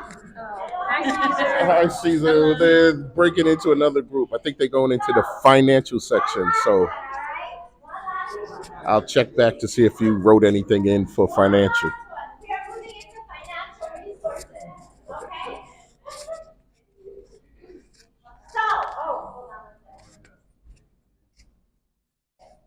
I got you. All right, I'm good, right? I'm good. Yes. Oh, switch on, but it's on, I Okay. think. I'm good, but All right. thank you. Yes. All right, so moving into financial resources, notice that I leave this till last because we always think that we need money first, but actually it doesn't make sense if you have the money if you don't have the way to understand how to use that, right? So now that you're also thinking about all these things, we're talking about financial resources. What grants do we need? Do we have donors or people who are in our network that are actually donors as well? Sponsors, investors in our events, in ourselves as artists? Do we have credit cards that we can actually use? But also, how is your credit score? That's also an asset on the financial end, right? Not just the tangible money, but the intangible asset that we have there. How is your banking relationship? Does anybody have, if you want to get loans eventually, do you have a relationship with your banker? Those are things that I want you to start thinking about. Even what is your financial side is also the structure of your business. Are you a nonprofit or do you need that? Like, that's an asset for being able to retain some of the grants and some of the work that we're doing in our businesses as well, in our work, right? So I'm going to give y'all another 5-10 minutes to kind of sit that and work through that together and start putting that in, what you have and what you need on your financial resources, all right? Feel free to call me around if you have questions.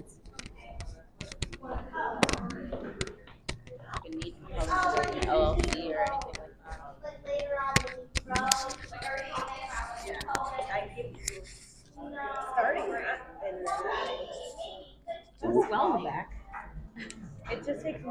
job than I have. So if you're a sole proprietor and you're trying to like be the one man band and you have a 9 to 5 that pays your bills, then the time that you need to put into getting I put that I need like business advice. Like I wouldn't know when to start an LLC or what's an S corp or something else. Yeah, right. Are you from education? From Worcester? Yeah. I live in Worcester, yeah. Clark will help with that. Oh, Really? For free. That's awesome. Yeah, they have a nice small business. Yeah. They'll pair you with tax advice too. And they will help with that too. They screwed me last year. I got screwed. I was like, oh man. I know you want my money back. I know. I had it from How did they find out? Oh, you one of those W-9s. I didn't think I had to report that. Oh, man. I was feeling really good for a second. So what are those, the needs? That's what I need. I need LLC, Yeah. I need tax advice. I feel like for financial though, at least in Worcester, there are grant opportunities. There are. Right? So we can put that as something that we have access to. Yeah. You have We access to grants. Right. We just might need Know how to write a grant. more grants Okay. or like I don't know. All right. I went to a thing with the Worcester entrepreneurs yesterday. Yeah. They had the SBA there, the Small Business Administration, helping people do the loan thing. But they also want people to be vendors and get government contracts. So like say if you are an artist and you want to display your artwork in a federal building, there's a contract that somebody puts in to get their artwork in federal buildings. So if that's like where your lane is, the federal government gives the most, the United States federal government gives the most contracts in the world. So they're always looking for vendors, but the process is such a tedious, lengthy thing, they always go back to the same people. Because they said if you learned how to do it, they would love for you to do it, but these guys already do it every year. And we just give it to them. I feel like that's the thing with a lot of grants. Yeah. If you it's so tedious.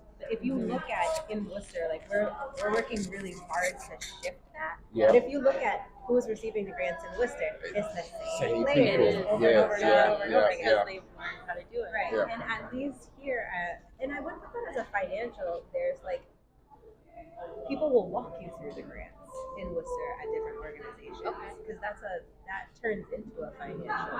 But that turns into them a vendor opportunity to help you because they probably get money to help people to do what you need to have done. So everybody is a vendor at certain levels, but we have to look at our art as material to be vended to, or not just as the girl. She's in Pittsburgh, and there's vended opportunities to work as a vendor in the street. Now, if you be a vendor for the federal government, yeah. Well, a lot of times you need like a fiscal agent, or you have to be partnered So with that an might be a organization need for some people, a to even fiscal apply agent. for a grant because they don't Yeah. necessarily fund individual artists. Projects. I haven't seen any that were individuals. Yeah. It's been like who's here. For my nonprofit stuff, I use a fiscal sponsor, which is the What's the Roots Project on King Street. So it's like a separation. I do LLC, but I'm not stupid to leave grant money on the table, so I partner. Yeah. Like these guys, I got like 2 or 3 of these guys that's going to work with me in Vernon, Connecticut in July. So like as I learn what y'all do, I'm like, all right, if I get a little bit of money, I try to, a little 100 here, 200 heads, do some work. How did you develop the fiscal sponsorship? What's the Roots Project? It's like our parent, so to speak. Okay. Underneath them, we used to do a co-op, which was called Future Focused Media Cooperative and Youth Training Institute, where we taught young people 16 to 24 how to use videography and photography and editing, Final Cut and Premiere Pro, how to use that to better themselves, because we would get contracts to do jobs, but we couldn't find people to help us do the jobs. So we hired and trained the young people to be our employees to do the job. So as they got paid to train, when we got a job, they got paid to work. So it's like, yeah, money, money, money. In their mind, it's money, money, money. Us, it's like help, help, help. But then, you know, COVID, some other stuff hit, and then the kids, they're gone. I was 16-year-olds and now 19 and 20. They're not doing what they were doing at 16. I feel like we could put up there like you need a reserve of money, especially even for these grants. It's like we will, reimburse you, but if you don't have the money to be reimbursed, then you can't get these grants, and that's what we're finding. That's true. A lot of individuals. Did you see that they're doing this reimbursement? All right. Here we go. City District's doing reimbursement grants for money that's supposed to be given to you. Wrapping up these conversations. We could be here all day. But then Okay. that's what I'm Take saying. 2 minutes. Can I get your attention? I know. I suck. I have to get your attention. I'm stopping those conversations. I apologize. Take just 2 minutes. Is it? It's not on? No, I'm just still. Oh, okay. I'm back up. All right, perfect. Just take 2 minutes, walk around, see what people are putting up, see if there's any themes that you see going on, if there's anything that people like have been mentioning that they have that you hadn't even thought about, or things that people needed that you hadn't thought about. Think about that. Take some time to go back to your worksheets, and we're just gonna take 2 minutes, and we're gonna meet right back here in a circle, sitting down where we were. So, what is it? Just 2 more minutes, and then when you're ready, just come and join us at the table, at the round circle. Yeah.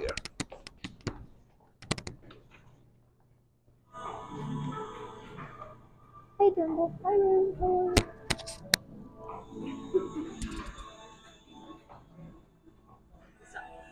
You will never have a microwave available. Yeah, I have a microwave.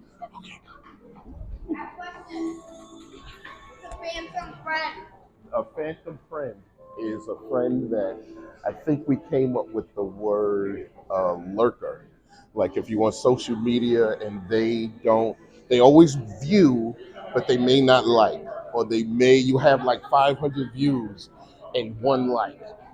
That person is the phantom friend who just watches what you do online, but never participates in anything that you do. So how do we benefit from a phantom friend? Because those people who look for likes, who get those attentions, that is how they get it, through these phantom people who they have no knowledge of. Drake gets 17 million hits on his. How many of those people are his friends? 0. Right. But they give him the opportunity to use those likes to generate income, so that way when he goes to these performances, oh, I need $1 million for the show. Why? I got 17 million friends. Yeah. Right. If each of you send me $1, I'll be a millionaire. There you go. That is the AKA phantom friend. I do have a lot of phantom friends. It's people that just view. Yeah, and you'll see that if you do into analytics, because I'm like, out of all of these people, that's all of this views, they say, I get 2 likes and nobody shows up to the event. So that's the phantomness. But you called it angel. You called it something else. What did the phantom friend? Oh, I was saying it's not the same, but it's like a lurker. There you go. You were trying to say stalker. Yeah, well, it's not. Yeah, maybe it's not a stalker, but it's the one that views you but don't like anything you do. That's different. That's not even a phantom friend. That's like a phantom, like that's just a watcher. But in there, those are called friends. You get likes from a friend. Yeah. But that's the phantomness of it. That they're not really there. Oh, shit! I'm supposed to go check that. I'm so not supposed to Caesar. be eating this stuff. I told myself I was going to clean. I did too. And I'm not eating. I'm about to get this heated up in the microwave. Excuse me.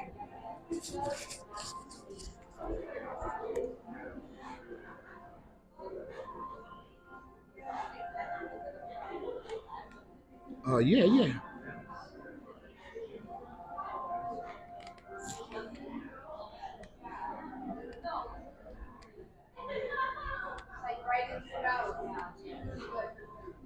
Before we end for the night, can we make sure I take pictures of each set? Group 1, group 2, group 3, I can send them to Caesar? I've got Oh, you them, did and that? I'm gonna make a drive folder for everyone. Oh, okay. So I'll let him know because he wanted that. Yeah. Great.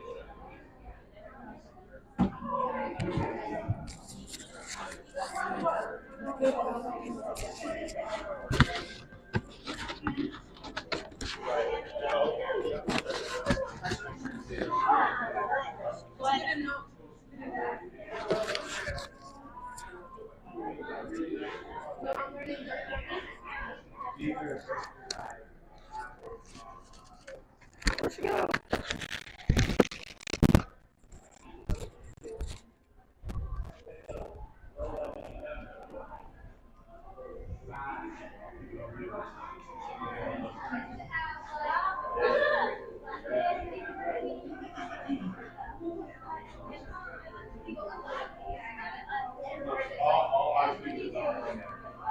If we drag them straight to the website.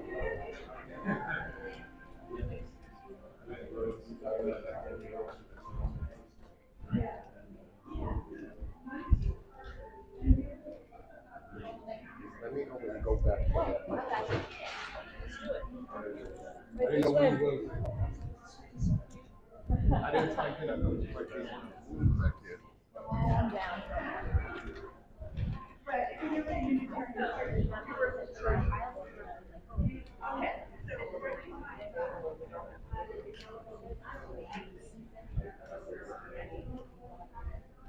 Back down to the basement.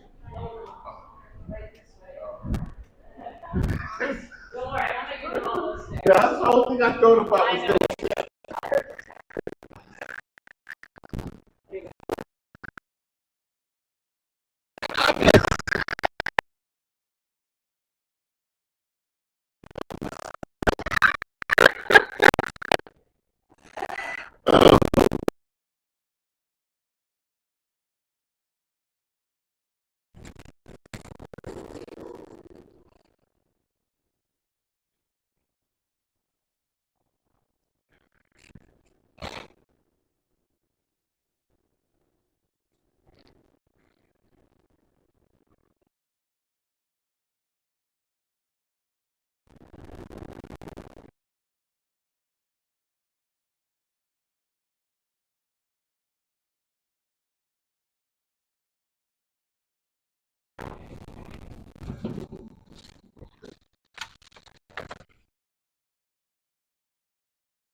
All right.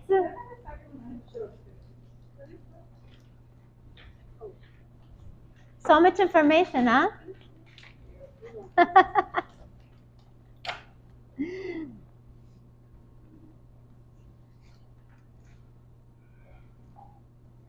have to come in a little bit. I feel like I'm so far.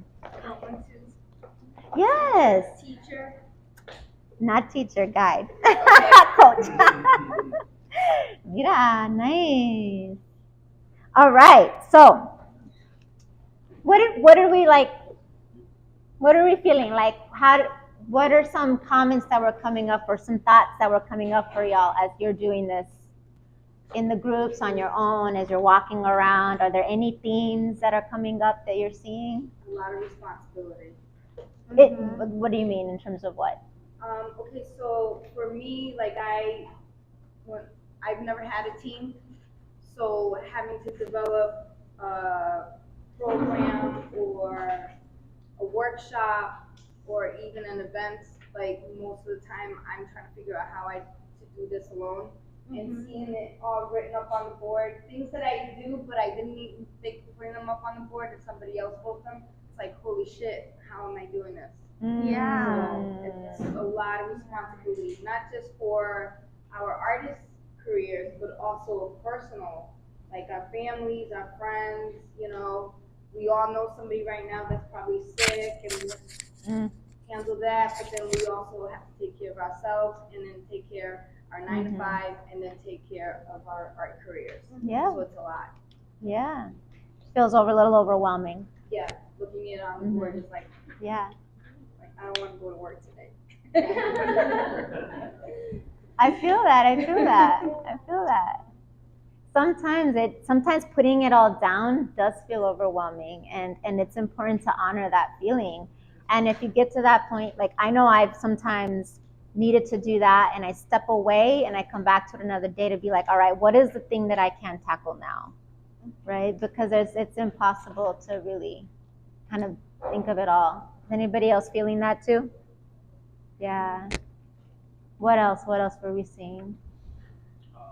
I would say that I have a lot more resources than I thought. Yeah. I think a lot of the time when I'm trying to do like an event or a project, I'm thinking in terms of like when I first started and writing it out. It's like, all right, I have speakers to throw my own show, I have equipment to make the music that I want. So, but it kind of, in the moment it doesn't feel like that, but it's seeing it helps me realize I do have resources. I'm just gonna like reach out to, especially the people, like the people that I wrote.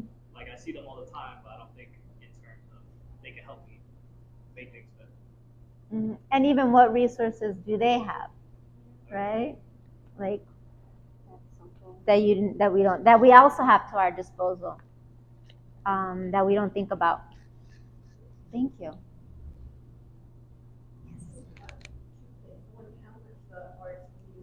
Jennifer, sorry, can you speak up a little? Yes, sorry. How much the arts community here in Worcester has grown Mm. over the last several years, both with breadth and depth.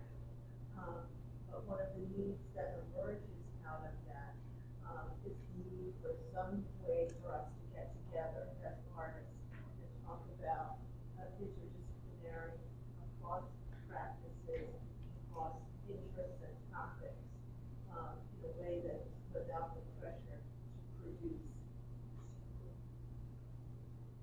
Go for it. I feel like when we're talking about wants and needs, as an artist, the needs, we tend to focus on financial, and a lot of the charts, when you looked at like what we have versus what we need, the have was a lot bigger on the human side, right? On that left side. So there was all this stuff that we have, but because financial is the value, it's things that I know that I personally don't recognize as much. And I'm constantly looking at what do I need to get to the next step, so that financial side feels so much heavier. But there's all these other resources that are just as valuable, but they don't have an amount on them. There's no money value to that human connection, but we need it, and there's not as much to that social connection. But if you don't have a social connection, you have money, you're not getting anywhere. Right, that's so true. Oh, and sorry. Can I add Yes, to that? please. So, like, regarding my show too, like I have a lot of I feel like I have like great community connections and friends and things like that. And I really couldn't start planning until I was given grants. And now I knew I had my budget, and then I was able to be like, okay, these are my expenses, this is what I can do, can't do. And I was really able to finally plan, and now it's just like, oh my God, I'm doing this and it's going great. Because before, when I didn't know I was going to get grant funding, it was just like, oh my God, do I have to do ticket sales? I have to worry about so much more stress to try to cover the cost. And like, even like say, if people are like, okay, I think you are going to get the grant, but just not even knowing it, how do you even plan? So finance is very important, even in my situation, like personal experience, I think. Yeah. And I want to speak on that. Thank you for sharing that too, Genesee, as well. So one thing that I want to mention is sometimes, well, first of all, I'm going to come back. Relationships are also just as valuable, right? To the point of we don't value it. And I want, think of value not just as, a transactional. Right, we think about meeting people and we're thinking, what can I get from you? What can I give you? Instead of just working to just build a relationship with somebody, because that actually can lead into something else. But even in your human side, if you're looking at your financial, sometimes you have you can actually have access to have donors, to have Patreon accounts, anything like that. So your human side is just as valuable. Sometimes those are your donors. The people that you know, that your closest friends are the ones that are going to want to support you. They're going to want to pay your $5 coffee every month. You know, they're going to want to donate you to that as well. So thinking of that as well is really important, that there's some cross categories that go in the other as well.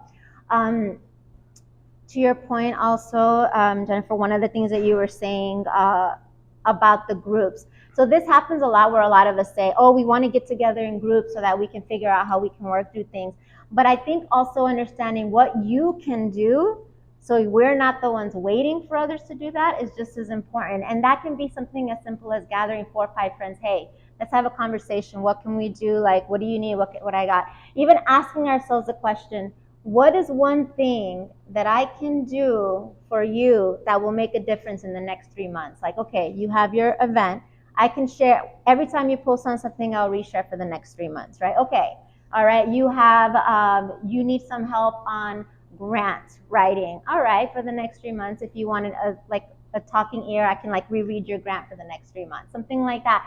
Like, what is one thing that we can do for somebody else? And leading with the question as opposed to, this is what I'm doing, but also understanding and asking, what are you doing? The first time that very often we want to talk to people about what it is, instead of hearing what other people are doing and how you can help in that pocket is just so important, because when you start thinking about how does this relationship work both ways? And it may not actually be something that, because I think we also think about, oh, I don't want to end up getting caught up in doing more work, right? Sometimes it's as simple as making a connection. Somebody needs press. I have a press contact I can share with you. That's as simple as connecting somebody along the way. So thinking about those things is something that I want you to start keeping in mind. Yes, you had. Expand.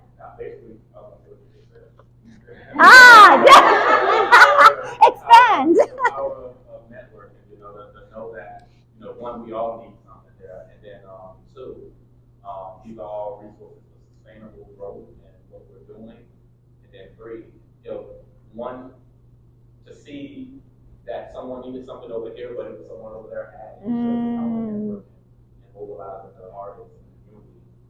Because everything I felt I needed, now I know somebody in here that can help me with it. Because I looked at y'all stuff, and I was like, oh snap, I'm gonna reach out. You know, so it's kind of like the power of networking. I'm not saying don't judge a person about what they have, judge about what they're giving. You know, so that's what I took from you. Like, don't judge a person about what they have, judge about what I can give. You know, that's what I judge people on, what I can give. I just want to say that, but I have to say it. I gotta say it. That's beautiful. Yeah. Yes. Just to kind of piggyback on what you guys are talking about, a big thing that I tell a lot of other people is like, it's not about what you know, it's about who you know. A lot of connections that I've made throughout the years have led to more opportunities. And it's not just about like networking, it's generally about building strong connections. There's people that I've met years ago and they still show up for me, and that's just because I've kept in touch. And, you know, like you said, it's not all about what you can do, it's like doing for each other too.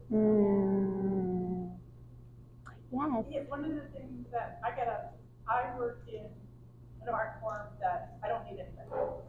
I paint, I don't need an audience, I don't need performance space. Talking to a few people, I really know. I actually know free resources for people who want to try things out. It's like little or no cost, and you could use it. But I wouldn't think of it as a resource until I talk to someone else, because I don't need it for my own work. But now it's like, oh, now I can keep that in my mind. You know, having heard other people describe their needs, I'm like, oh, I know somebody could use that. Yeah. Yes. Is your name Shireen? Shireen. Yeah, what you said is so important. I think one thing that has really helped me in making deep relationships with artists is to get the word networking out of my mind and think about it like these deep relationships, and like genuinely think about it as friendships. That's the only way I can feel good. And I really just love what you said. Huh.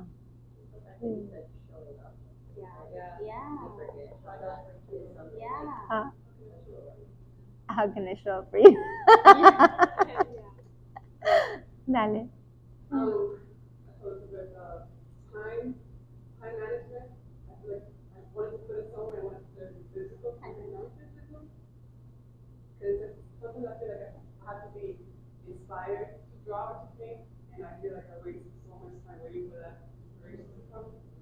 So I should use all the time not doing something, do something productive. So I want to be inspired to do like finance or little artistic things.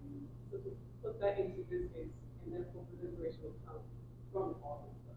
So time management for me. So they clearly see.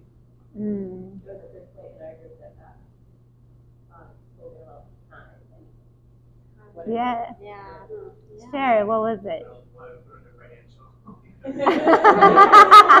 Yeah, time is money. But I think it is step away from my job to focus on creative and things that are empowering to me. I want to ask a question. So I saw on one of the boards, so we have normally haves and needs. One of the boards here labeled it as haves and have-nots. Talk to me about that. So these were haves and needs, right? Like what I have, what I need. But one of the groups put haves and have-nots. Talk to me about that. I put that, I don't think it was even intentional. I think it's like kind of popped out. Maybe I'm not nervous about that. Yeah. So think about it's something I want you to really to sit with all of us, because we think about the resources that we need as something we don't have, but that's not necessarily true. We have access to these things. We just need to figure out how to get access to it, right? We have it all. You just have to think about how you're going to get there. Yeah, go for it. I used to, when I tried doing hair, feel guilty about not doing it all the time. And then in the last years, I've been connected with a lot of people who are professional artists. And one of them basically said, you can't be making art all the time. It's like, and her plan was, she did 5 days. She ran an art program, so like 2 days, she was running the art program. She had like 1 day for her admin, and that other time was for her art. And when she said, and when I started running, starting to listen to people who were doing the type of art that I did, I realized, that ability to only be making your art and nothing else isn't really how your career progresses. You know, it's like, but we never talk about that. We only talk about I produced this, I produced this, I produced this. Yeah. And I think being able to find more people that are doing it, or doing what you want to do, and then getting into the nitty gritty, not just seeing when they ship, when you're at the gallery and you're seeing their show, and then you're saying, but for me to get to this gallery, I had to take 1 week to get all that photographed and framed and shipped out, and that was when I wasn't paid for, part of the process. And I feel kind of sick, so I was in my 50s before I learned that. And until then, I thought you weren't a real artist if you were doing anything but paint. Yeah, no, that's how I feel. That's why I call myself a closet artist. I'm ready to come out. I'm ready to come out. I think you're like I'm a closet artist because I'm always creating, but how do you have time to, market it or put it on your social media, or but it's nice to see the resources. And hearing. Hey, I can use my friends or my new networks and, and create a showcase. You had something too.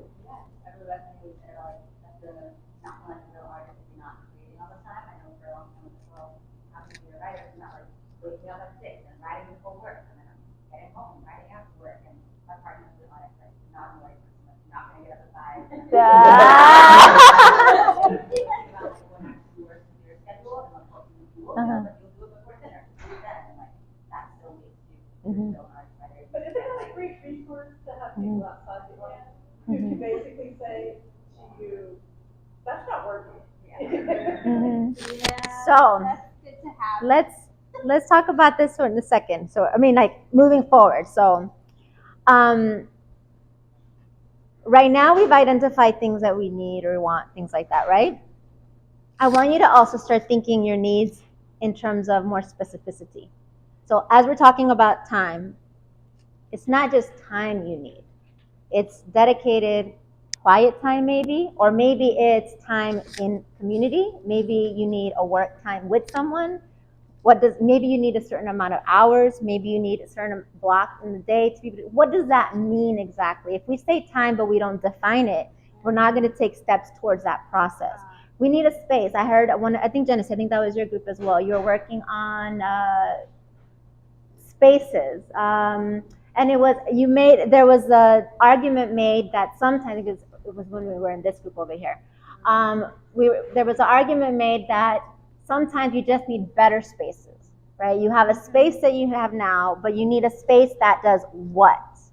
What does that better space look like? You have to actually think of what that visualization is to ground yourself there. Because if not, then anytime somebody's like, oh, I have this thing for you to do, you're going to say yes. Yes, no, you don't need a yes. You need the hell yeses. This is exactly what I need. This is exactly what I'm going to do. But you need to identify what that is. Otherwise, you're not going to know when it comes, and you're not going to manifest it for yourself too. So start thinking a little bit more specifically towards what you need specifically in that, okay?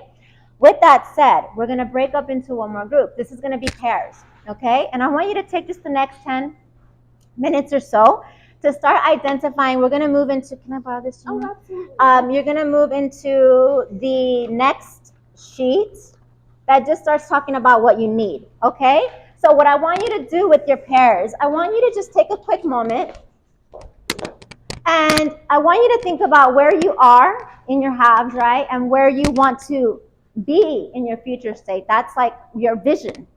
And what action steps within those resources that you needed that you can start taking? What are some things that you can start doing for your human resources, for social, that will assist you to get to your vision, which we came up with at the beginning of the day, right? That is your future state, where you want to be.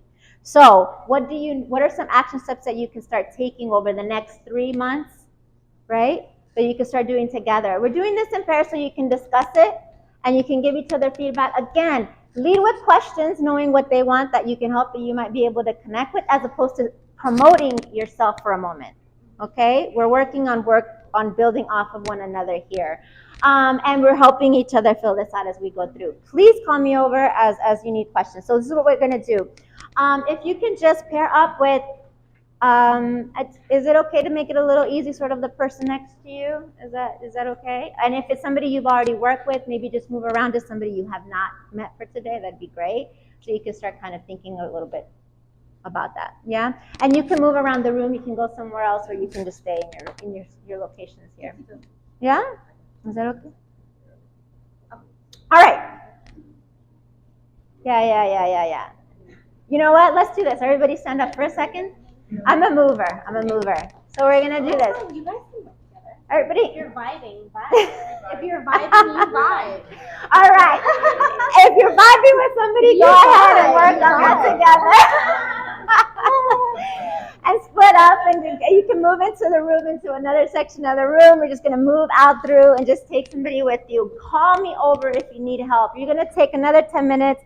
We're gonna be back here together by, 12:25. Yeah, 12:25. We just come back in together. If someone doesn't have a partner, I need one. Okay, Hi. Let's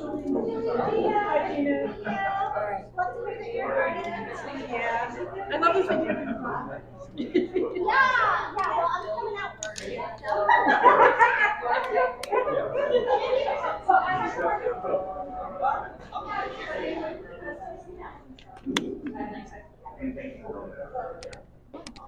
And she said, if you call yourself her aunt.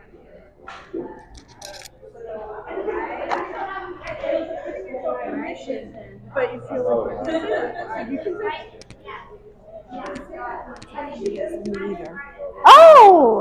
Oh my. Where is this car parked? Very close by. How we doing? You gave some. I love your stuff, Jennifer. Do you like Jen or Jennifer? Okay. Okay. Because sometimes people don't like people's names cut off. So how we doing? I don't have a partner. Me and Caesar. I was on, right? Yes. Oh yeah, yes. Okay. Me and Caesar don't have a partner. Yes. Oh, what we do now. help with the skills.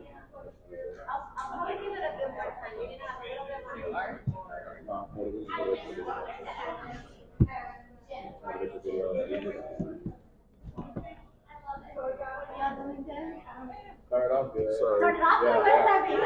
That is a finish good.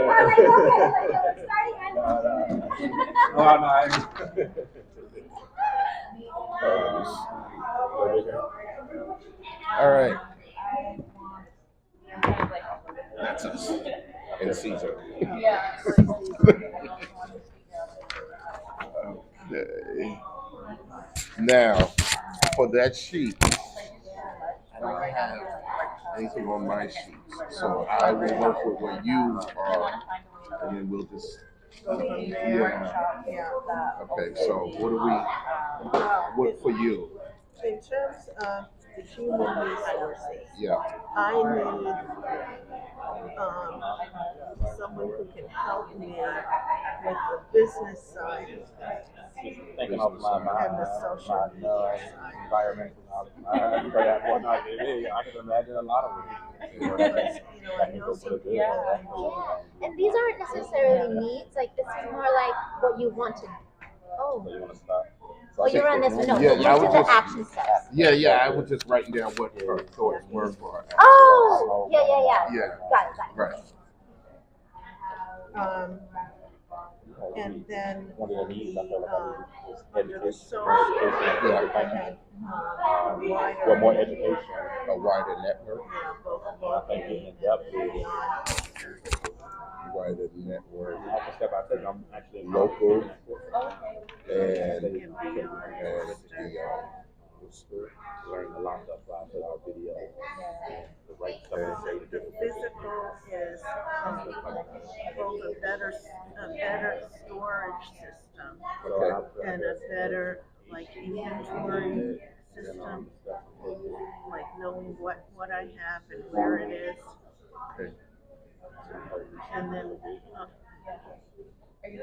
financial, I we had do workshops at things like help with so the it's every pricing fourth Friday of the month. and always money for It's a family workshop for families. So pricing Yeah. and supply. What are they? 13 to 19. Okay. So now the action steps, we could do it each one, human, social, financial. You want to do it that way? Yeah, so that way we could just map out for you, because this is all going to be about you. So list action steps you need to take for resources you need.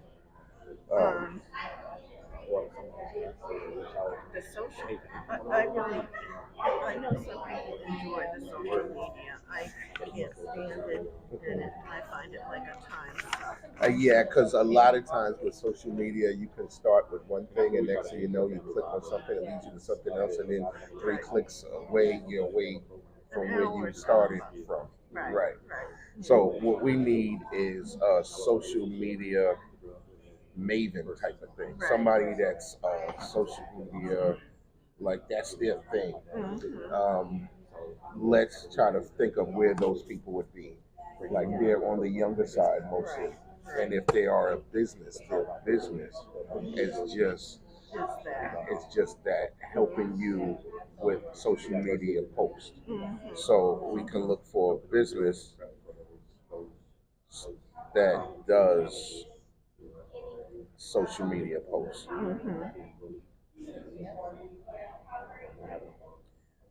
And there are those people that do social media events that you can probably pair with and maybe have them do the social media thing for your event. Social media event people.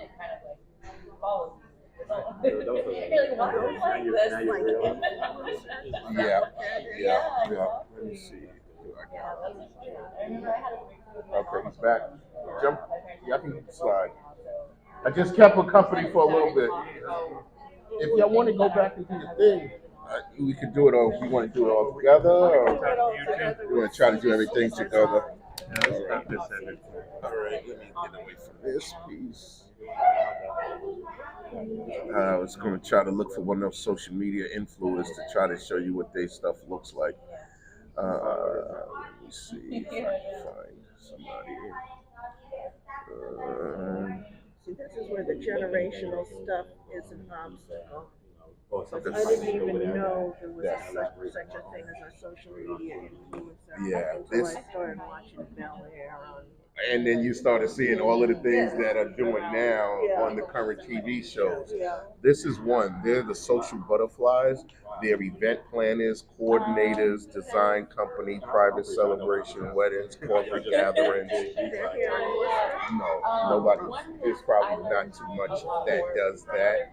But they're probably fairly minuscule. But they're out of Boston, and it's the social butterflies. And then you can just look them up, Google them, and see if they'll be interested in doing one of the events that you're talking about. All right. And now let's get back to, you did social media and your business side. Yeah. Because I have never really taken this seriously as a business. All right. So things like even basic stuff like a budget, all this stuff comes out of my household budget. Okay. And then it's a shock when the bill comes in at the end of the month and I see how much I spent on supplies. Right. So you might want to look at how you are allocating your resources. So your business side might first start with how much do you want to spend? And that might be your budget. And you want to save $200 a month. That's the only thing I'm spending. And then in that budget, you start breaking down pens, pencils, the same way you would for a grant. And then you start looking at it. Triage and say, no, you can't do it. Can't do that one yet. Next month. But then you can't use that to scare you. That is now your impetus to look for more money. So once you find out that it costs $10,000 to do what you want, and you only got 50 cents, now you got to make it a point to make that money up. And then that's another phase of financial. So now you marry your human need with your business, and you marry it to your financial, and then maybe they'll connect. So your business, you need to start with your budget. That would be the first thing. You said kind of where you're at, but do you have a financial advisor? Do you have an administrator, or you do everything yourself? Oh, yeah. I do everything myself, but I do also have a fiscal sponsor who takes care of the books. So let's say when the money comes in, for that side of my life, I got two sides of life. So my fiscal sponsor is the Worcester Roots Project on King Street. So they have been my fiscal. We've been working together for over 20 years. So they keep my business books. But what I need to do, and I got to get back to this, is I got to get into learning how to do QuickBooks for my LLC side, because I just got incorporated in October. So my due, the thing for my due as far as corporate ain't until the end of June. But I have to have everything in order because I have spent money, and I've received money as far as pay for different things that I've done. So that's LLC work. And then eventually they're going to tax that. And I don't have a problem with them taxing it. It's just don't get out of control and that out of my control and thinking you're taxing me on projections and not actuals. Just make sure we can deduct everything we possibly can. Right, and that's where I'm at. Well, So I've had a friend who's helping me on Quicken. I got to get. That's what I need to do. Actually, I'm learning, but boy, I still don't feel like I can do it by myself. And I've got a fiscal sponsor, but it's Fractured Atlas. It's a big fiscal sponsor in New York City for artists. Okay. They're too big and too busy. I don't think they're really helpful. Yeah. He's here. So we're wrapping up at 12. We're going to come together in 2 minutes. But if you can identify from your list 1 to 2 things that you need, that's something that we can share to the group today. Okay. That one of your one or 2 big items that you can share for me today. All right. Okay. So let's go with you, Jim. What would be one of your social needs that we could try to put something together for, or which any of these boxes? Not social. We're talking No. This is talking about you. Yeah, this is for you. I never have time for music. I need administrative help. So would you put that under your human need or financial? I think it's probably someone to run the business. There's a business that's gotten, I guess, I mean, I should be glad I have such problems. So there's a business that needs to be run. Right. I sell things on the website. With everything from packing it up and taking it to the post office and accounting, every kind of. I'm from morning to night, 7 days a week. I'm doing this. All right. So you need packaging. Well, I made a huge list of them, but no, we're going to do it now. If you got your list, pull it out. Well, I don't have it here. Let's talk now. We got packaging in there. What else you had? Well, for one, booking performances. Okay. Contracts. So the packaging is a band. No, packaging is. I meant somebody orders something. No, but you just said booking. Yeah. So what is it? Is it a band that we're booking, or what are we booking? All right. So as a package, you have to have a package. Yeah. As a entity, because you're a product. Yeah, you're talking. Yeah, your band is a product. Using the word differently. I was just saying, No, but in this all these context, stupid things to do. No. In In context, I'm talking about you as the product. I've got lots of materials, packaging myself, descriptive material. Right. I got that. I need somebody to handle contracting with people. I used to use union contracts, and it's just that may not be your stage yet. Your packaging of contracts may not be union. You may just need to Google something and have it specific for you. The union thing is a nice format to use, but since COVID, I haven't. Yeah, well, that too. Are you a union guy? I was. Okay, so that makes sense. Now they think I'm retired. I think. Oh well, then that might be your new niche. That might be your new niche. I'm doing gigs now without the union contract. I just play last night. All right. So for you need the contractual. The stuff that goes on all day. People call me with questions about, this.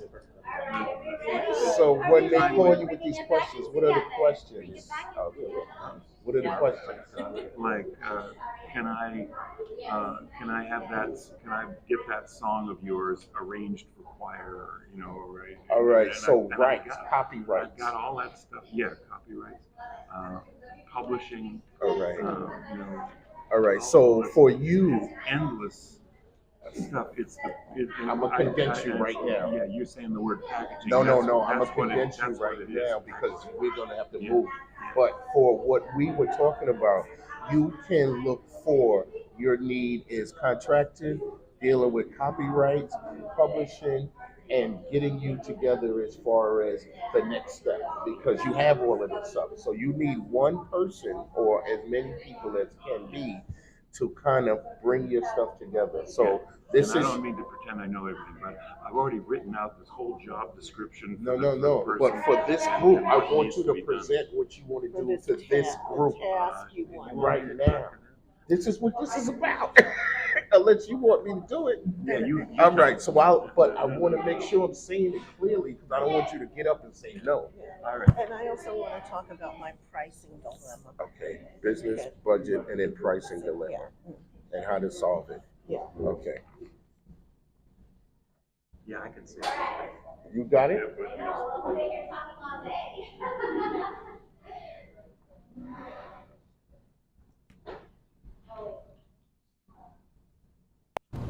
On.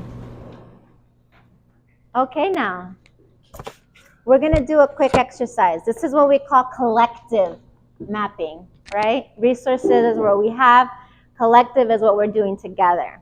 Okay? I'd like for everybody just to go around sharing 1 to 2 needs that you have. And I'd like for you to be, because I want to make sure that we have time for this, okay? I want you to be as succinct as possible. I will cut you off, and I'm going to say this honestly, if you're talking over what you need, because I really want to make sure we all have a chance to speak and say what we want. And what we're going to do as a group is this. Our goal is not, when someone says a need, is not to say, hey, why do you need this? What is this helping? Unless you need to understand something for how you can help, okay? But our goal is not to question what people are saying they need, okay? What we're gonna do is listen, and if anybody can help with that need, we're responding with, I commit to XYZ in the next month, all right? Example, say that I have an event and I need to get the word out I commit to connecting you to this journalist, okay? I commit to giving you the information for this person that can put it on their list. I commit to sharing to my Instagram, right? That's what we're doing. That's what all we're doing. You do not have to commit to anything. This is only if you really feel that there's something that you can do. The goal is for us all to walk away with 3 connections minimum, yeah? With three sort of like goals on that we can that people can help us with. And Elizabeth is going to be taking notes if anybody wanted to do that, so that if you don't remember, and she can also give you the information of everybody after. So, does that make sense? All right, so I start off with, I need access to this, all right? And the rest of us, if there's something we can share, I commit to doing XYZ over the next month, all right? Okay, and I'd love for everybody to speak if possible, but this one is gonna be a sort of like a open floor, whoever wants to go first on that. Go for it. I need to start researching printers and framers for 2 shows in September and October. Say that again, and a little louder, apologies. I need to research printers, photographic printers, and framers for 2 shows, one in September, one in October.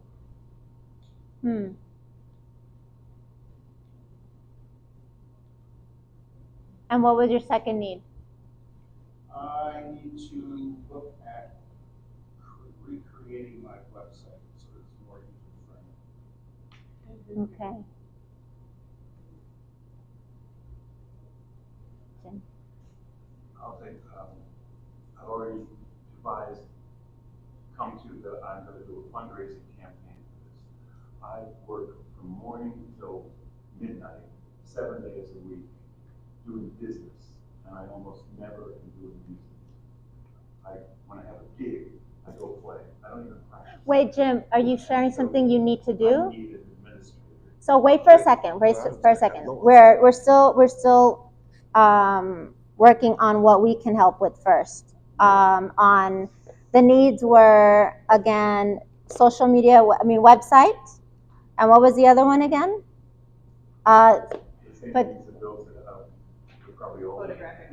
Photographic printers, right? Does anybody know of like the printers and the print shops here in Worcester? Are you looking for Worcester or at Fitchburg outside? Okay.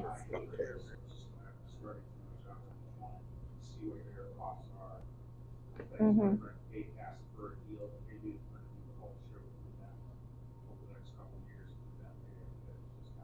Mm-hmm.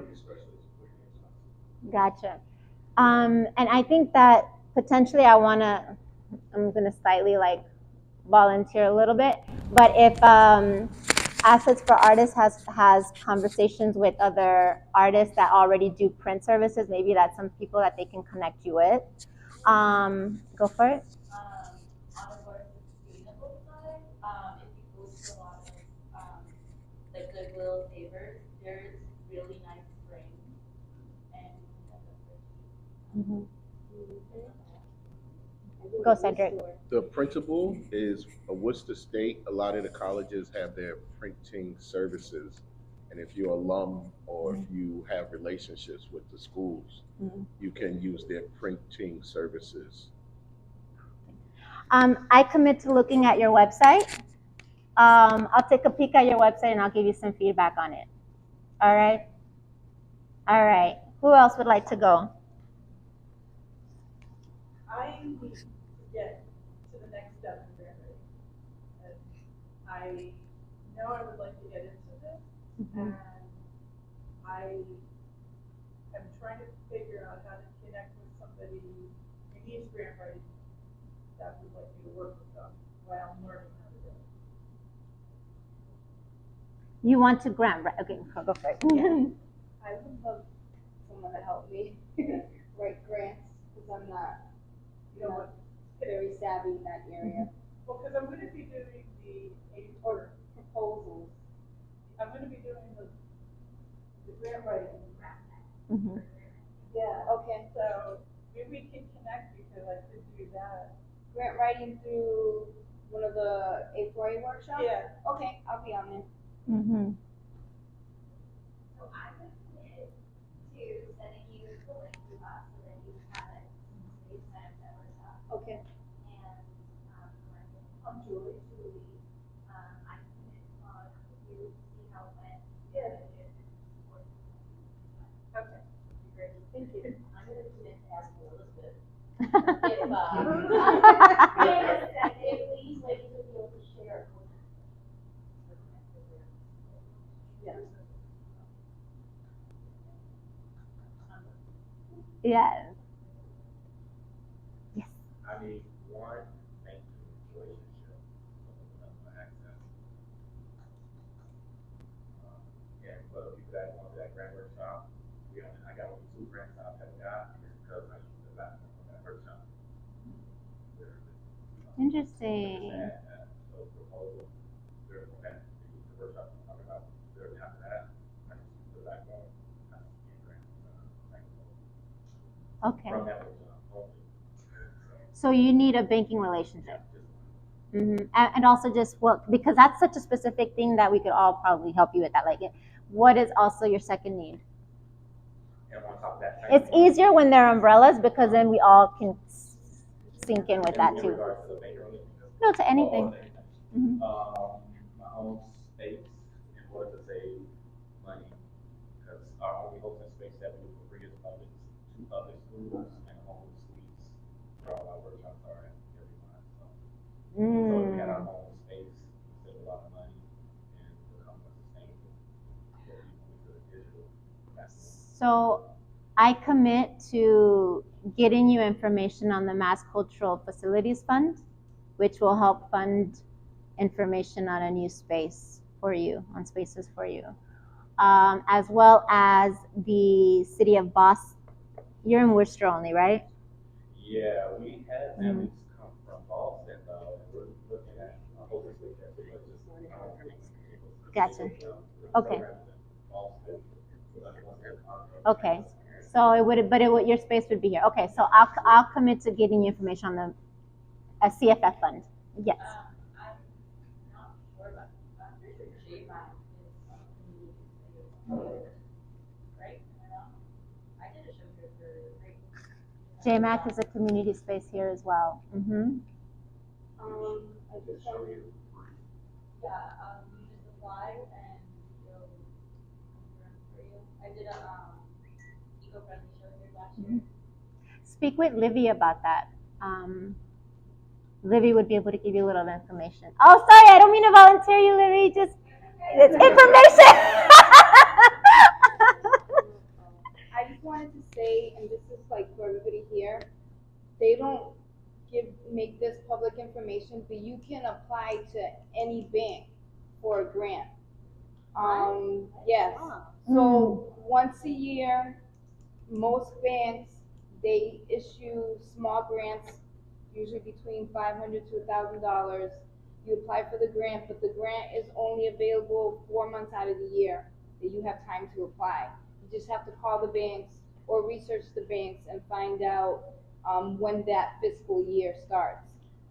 For most of them, it has already passed, but they start again usually around the fall. Also, if you want to build a good relationship with a bank, don't go to the large banks like DCU. Don't go to the big banks. Go to small neighborhood banks like Webster 5. What's another one? Not Citizens. It was bought out by a different bank, so now it's huge. But go to a small bank. Millbury Savings Bank. You know, those small branches. Don't go to the big ones because those are the ones that the moment you fail, they'll try to take everything else away from you. You're better off building a relationship with smaller bank branches. Caesar? Caesar has something. Thank you so much, Bruja. Caesar says, I need help with figuring out. Oh, wait. Can we pause? I haven't finished. I think we're still on the banking and the space. Thank you. So much going on. Yes, go for it.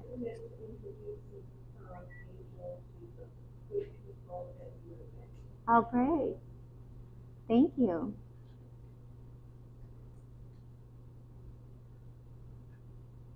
Okay, Caesar. Caesar says, I need help with figuring out a strategy to get the banking system built, whether it's raising the funds through a campaign, partnering with college, etc.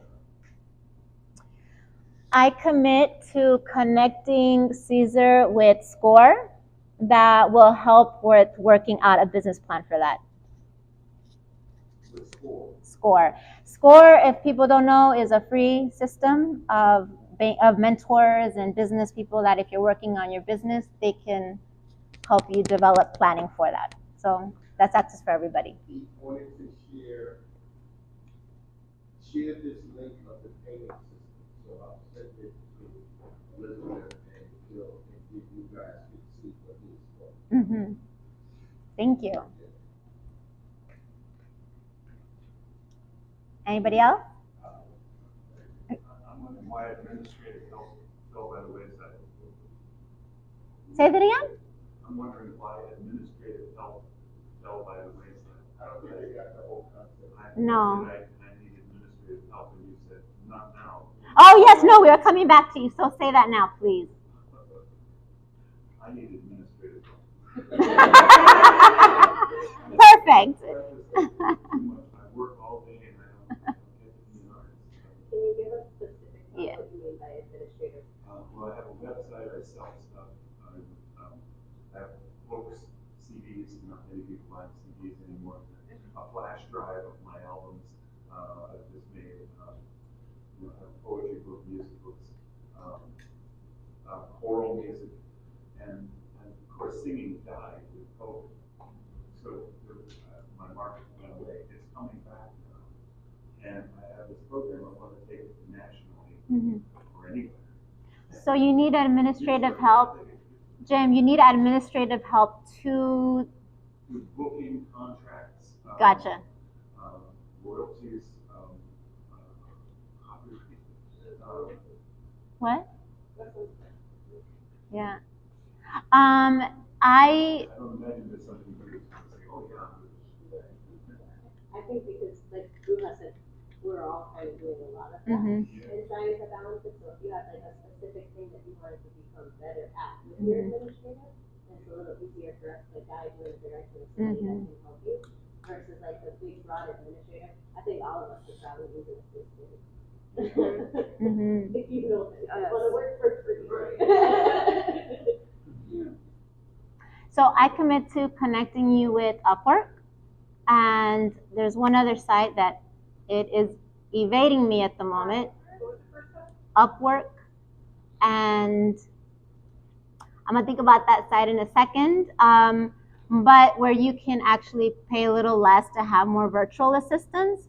So if you're working on bookings, then that's a resource for you as well, for people to be able to pay them hourly at a virtual assistant, as a virtual assistant. So I'll commit to connecting you information there.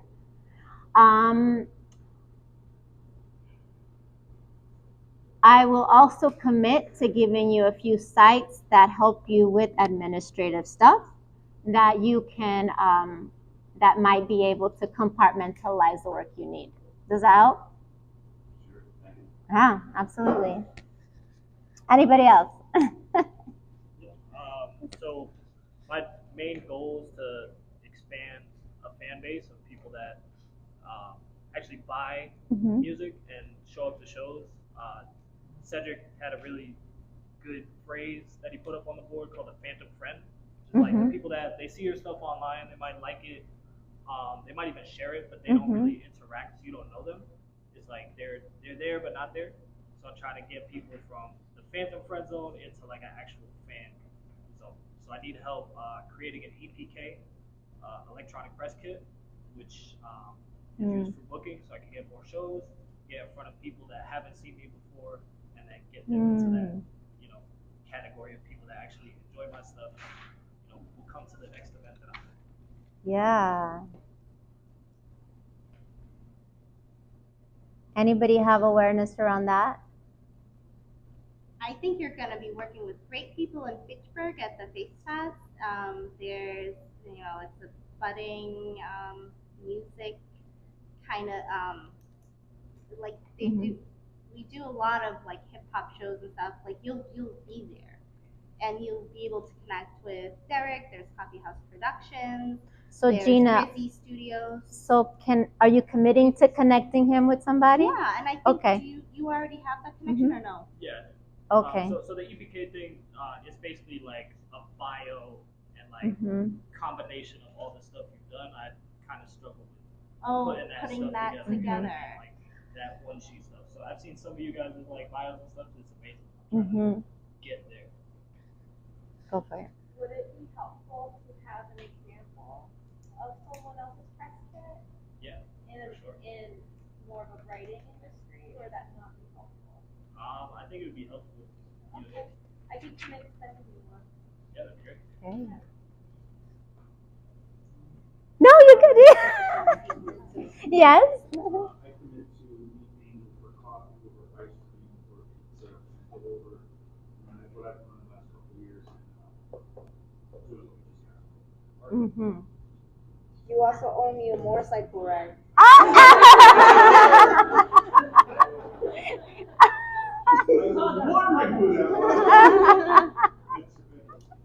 Also, if I can join the meeting, I'd love to go for coffee. Yes, and quick question, doesn't A4A also have a music workshop?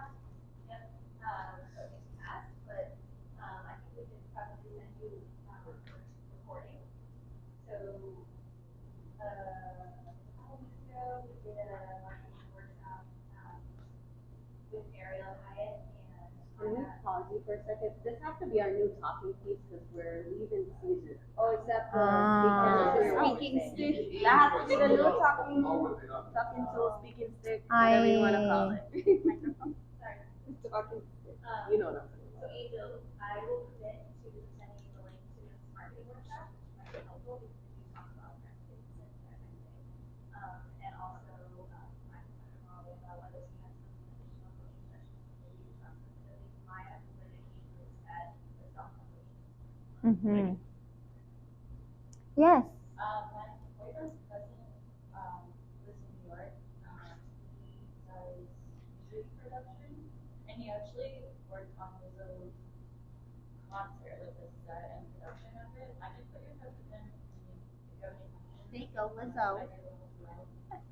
Lizzo. Love it. Amazing. Did that help? Needs. Anybody else want to go next? Go for it. I need to work on growing a mailing list of artists and creative writers.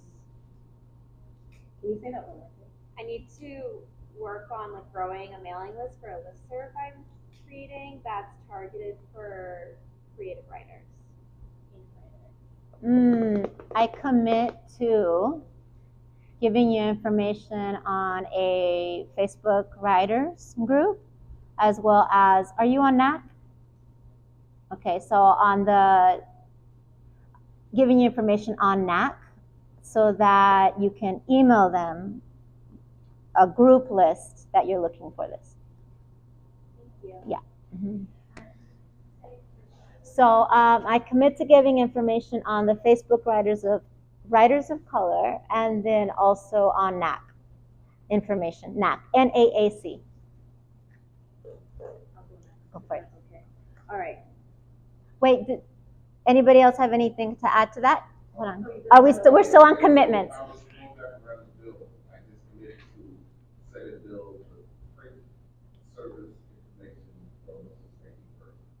Oh, thank you. Thank you so much. Anybody else had commitments? Yes, Molly.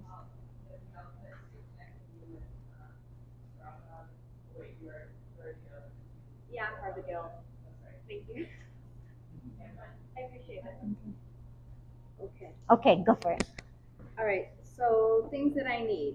I think that I need a street team, a group of people that can, maybe a group of 3 people that can help me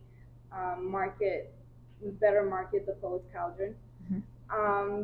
I do not have a website. I think I need a website. I think that's it. Okay. I commit to giving you information on Fiverr, Fiverr, for a website. That was also the one for you, Jim, Fiverr. Fiverr. Upwork and Fiverr for looking for work. I'm definitely trying that out.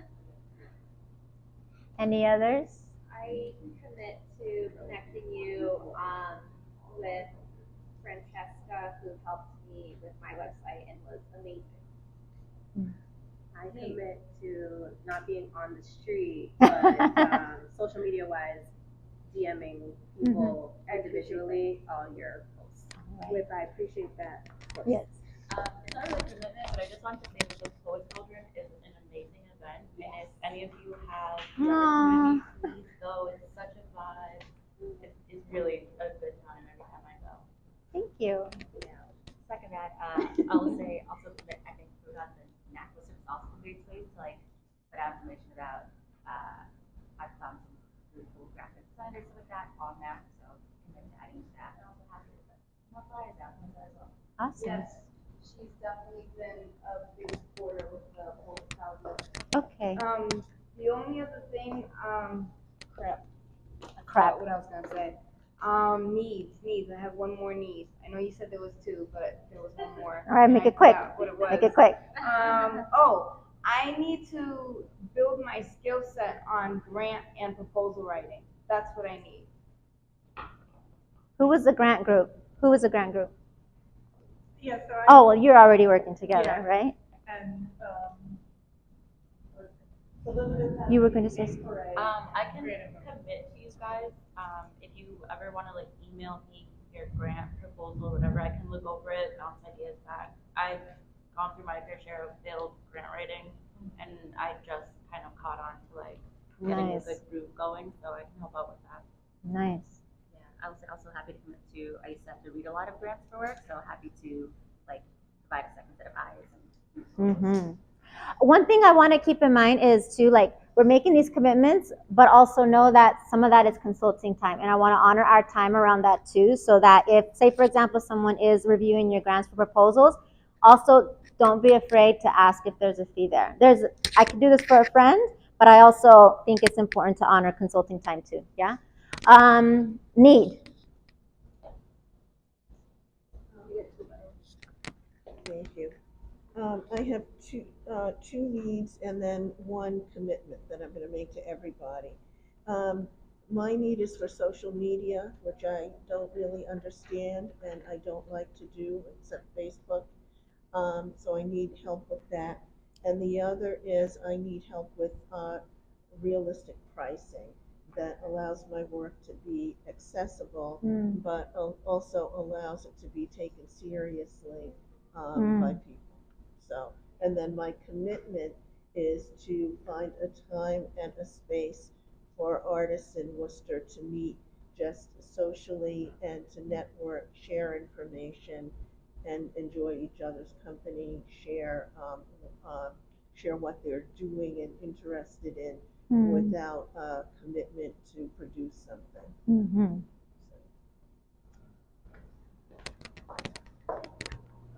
I commit during that time to show you what I know about social media and hopefully it can help you.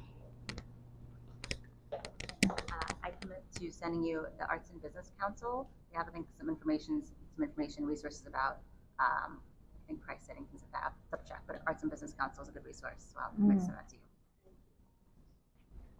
you. Completely different need to bring up.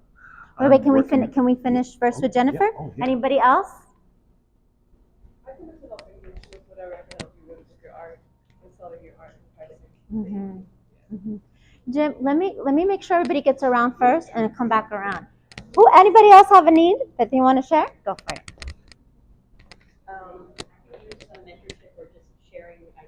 about implementing large scale projects, like kind of planning it out.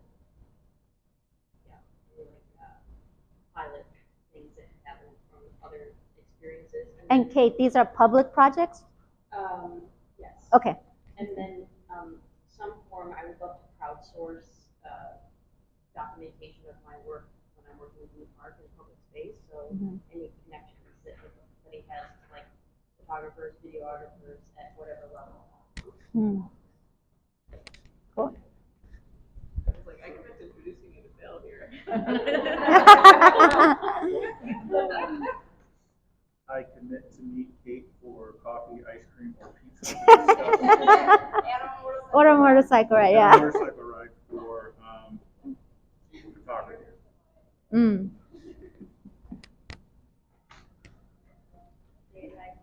commit to connecting you with the last videographer I worked with that did a phenomenal job. Any other needs? Sharina. Janessa. Go Sharina. I need to connect with more like-minded people or people who share a similar goal of, I guess, kind of like saving the planet in order to build like a team of people who want I don't know, do like workshops and things like that that center around that. So I think being around more people that share that similar interest would be helpful for me. I commit to introduce you to my friend Sophie Glaser, who did a whole performance piece, got other people together all around protecting the planet. Gina?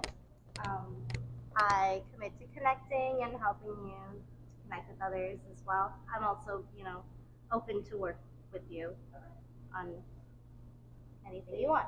Yeah, Saving the planet.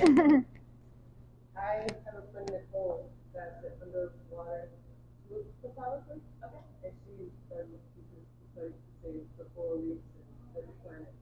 So yeah.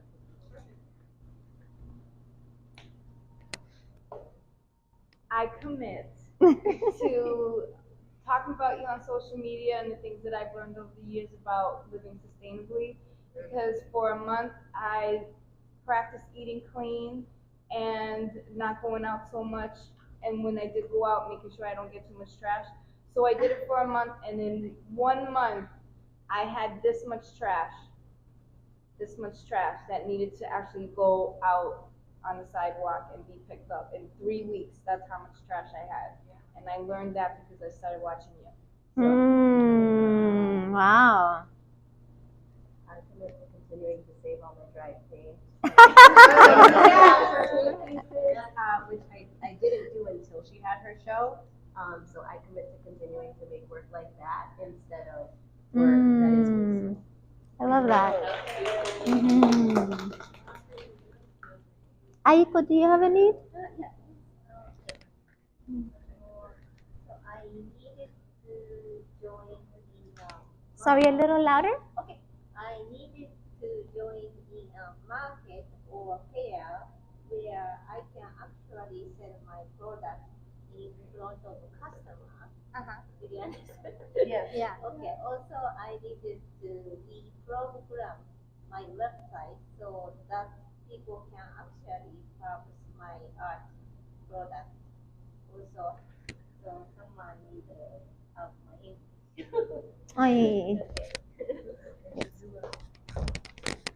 So I commit to sending you the Start on the Street applications. I think it's coming up for the summer, and it's a great place to sell your art. For Start on the Street and Start the Station also. I could send you Start on the Street. Yeah, that is for arts and crafts. That registration's open now. Yeah, perfect. Yeah. Thank you. I commit to also taking a peek at your website for feedback. Any others?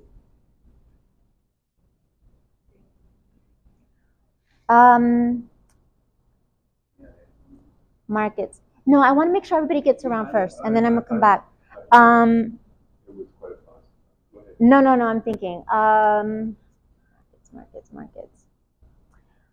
I'm going to also send you information on NAC, where they put out information on upcoming markets. Okay? All right. Who am I missing? A need? Gina, did you go yet? Do you have a need? But I do want to add to ICO. I do have a small little retail space that I'm renting monthly. So if you want to share the space, totally fine. We can work something out. I'm only paying $150 a month. No. So that might be good. And then they take 10% of what we sell. And I That's have beautiful. jewelry as well that I design. So, and art pieces, artwork. So to showcase. So we could connect. Yes, so maybe some mentor guidance for advice if I need it, and artist resources for my showcase to make a successful annual event, because I do plan on doing this annually to find new and emerging artists, and that's who I want to support, because I am a closet artist that's about to emerge. You know, it's a free showcase, so if y'all know anyone, or if you're an artist that want to showcase, it's a new concept. I have professional models that I'm hiring to walk your pieces down the runway. It's going to be run like a runway show, because that's my thing. And it's just going to be a really fun time. So need one artist, two mentor guidance. mentoring guidance. If I need any advice on something, it's my first production, like public thing. So I commit to connecting you with SCORE for advice and guidance. Awesome, perfect. And then more friends and network like resources and organizations to share the event and attend the event, because it's gonna be a big party. Okay. And there's the after party is going to be supporting another community event, the LGBTQ community. It's Masquerade, so they're going to be attending and doing a walk as well, lighting the way for the LGBTQ community. The theme is After the Darkness, and you'll see a lot of of my culture too. Awesome. So, Thank you. Anybody else with commitments? We're committed to sharing the event and spreading the word. And hopefully coming. It's all ages, so. I think sharing information is always really huge for sure. Needs. Cecilia? You good? Anybody else that I'm missing? I need a special speaker for my event on the 21st. I still haven't found anyone. So what I do Janessa did the first one. So what I do is I pick a local artist from the area. They go on stage, talk about their work for about 10 minutes. Wow. And so I need to. Sharina, go talk about the event. Anthony, did you want to go? I'm sure need. No, you don't want to share. Okay. Okay. I was gonna ask Bill, but I don't know. Yeah, Bill. Because you're part of my cohort, so I wanted to, get my cohort members up there first. John Lowe did the last one. Okay. So would that be something that you're interested in, or? Yes. You're bringing it, okay. So Put it right up on stage. Jim, Motorcycle. Oh, you had one last need, and that's it? Yeah, I just want to put this out to everyone. I wrote a big book called The Earth and Spirit Songbook 20 years ago. I'm collecting songs now and writing a grant to do another book. I'm looking for songs of Earth, not necessarily, let's all get together and save the whales, but songs of all different sorts that have Earth imagery, life passages, seasons, any kind of, beautiful songs that celebrate the Earth. And the book, I hope to do that the next year. So, and people were sending me stuff. Well, do you know this such and such song? Good songs, terrible songs. I'll pay attention if you send me something, an email with a suggestion of an artist that I may not know, and so on. Thanks. I commit to connecting you with my friend Laura Iacarino, who is a singer-songwriter. Yay. Okay, y'all. I'm gonna pause. No? Okay. So here. Oh, I don't need both. Thank you so much. All right. So this is just a simple exercise, and Often it helps when you're like in bigger groups to like think that through, but sometimes it's just a matter of talking with somebody and figuring out what sort of small little things that you can do over the next month that can help somebody out. Again, I want to remind everybody that a lot of this it's not meant to be an uplift. Like if I commit to doing something for somebody, it doesn't necessarily mean that I'm going to go write a grant for somebody. That is consulting work, right? But you might be able to know of a workshop that someone can take for grant writing. And those are so much more important because it actually gives people the ability to learn to be able to do this and then also maybe connect with somebody who will do that for consulting purposes. So things like that is what I want you to think about. There are always little ways and access points that we have within our community that we can assist each other with. And also just being able to voice sometimes a need out loud gives us a practice to start identifying, oh, what is it that I'm actually in need of, and being able to voice that a little bit because it helps us to be able to bring that to fruition. And sometimes I know for me, I remember there was one time I was doing an event, I was doing this big project. And we had to sell a certain amount of tickets, and we'd gotten close to the end, and I think we were about 2 weeks away from the big event, and we'd sold 3 tickets for like a 400 theater ticket. Wow. I was freaking out, and I happened to go on a radio show that a friend listened to, and I went on the radio show. It's a very, very small radio show. I was promoting the event, like talking about it, and a good friend called me up afterward and said, hey, this is great, like I'm hearing all about your event, it's wonderful. And I was like, yeah, I'm freaking out, we've only sold 3 tickets. I need to sell these. And she's like, if you want, I can help you, I can talk with you just for a bit and we can help work out a marketing plan. And so, of course I said yes.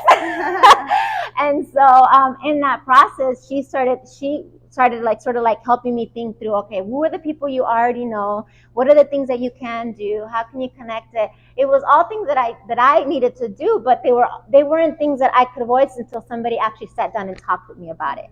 Sometimes it was literally that small little conversation, and then the ability to say, I needed this, that helped me actually understand what it is that I needed to do. So don't get so caught up on the minute details of things as much as the bigger picture sometimes of what we can do. So questions for me? I know we're about to wrap up in a little bit. Yes. Oh, so NAC is the, oh my goodness, Network for Arts Administrators of Color in Boston. But there's a lot of people from all over Massachusetts on the list. So I think you see more people in Boston, but there's a lot of people everywhere.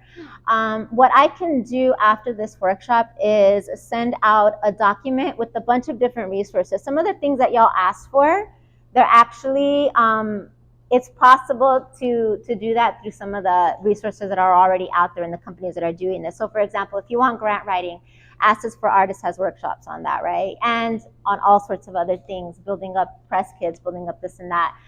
There's other organizations that also have information on listservs that give you information to what grants are available or what organizations are available. So the document that I can send out to everybody would be sort of giving you information on the different foundations and email organizations and things that can actually help you to do some of the things you want to do as well. So even though I mentioned to some of you, I commit to giving you information on SCORE or on NAC, I'm actually sending that to everybody in the document. So you'll all have access to that anyway. Okay? Yeah. How are we feeling? Hungry. Hungry, yeah. Yeah, okay, that's all. I wonder if you could tell us, or maybe I could talk to you about it later. What is your business, your business partners, what's your operation? How many people do what? Promotion, whatever. It's a good question.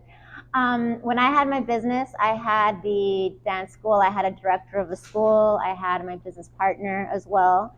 I had, I think, 7 instructors, I had an administrative financial person and a social media manager. When I started, I did all of that.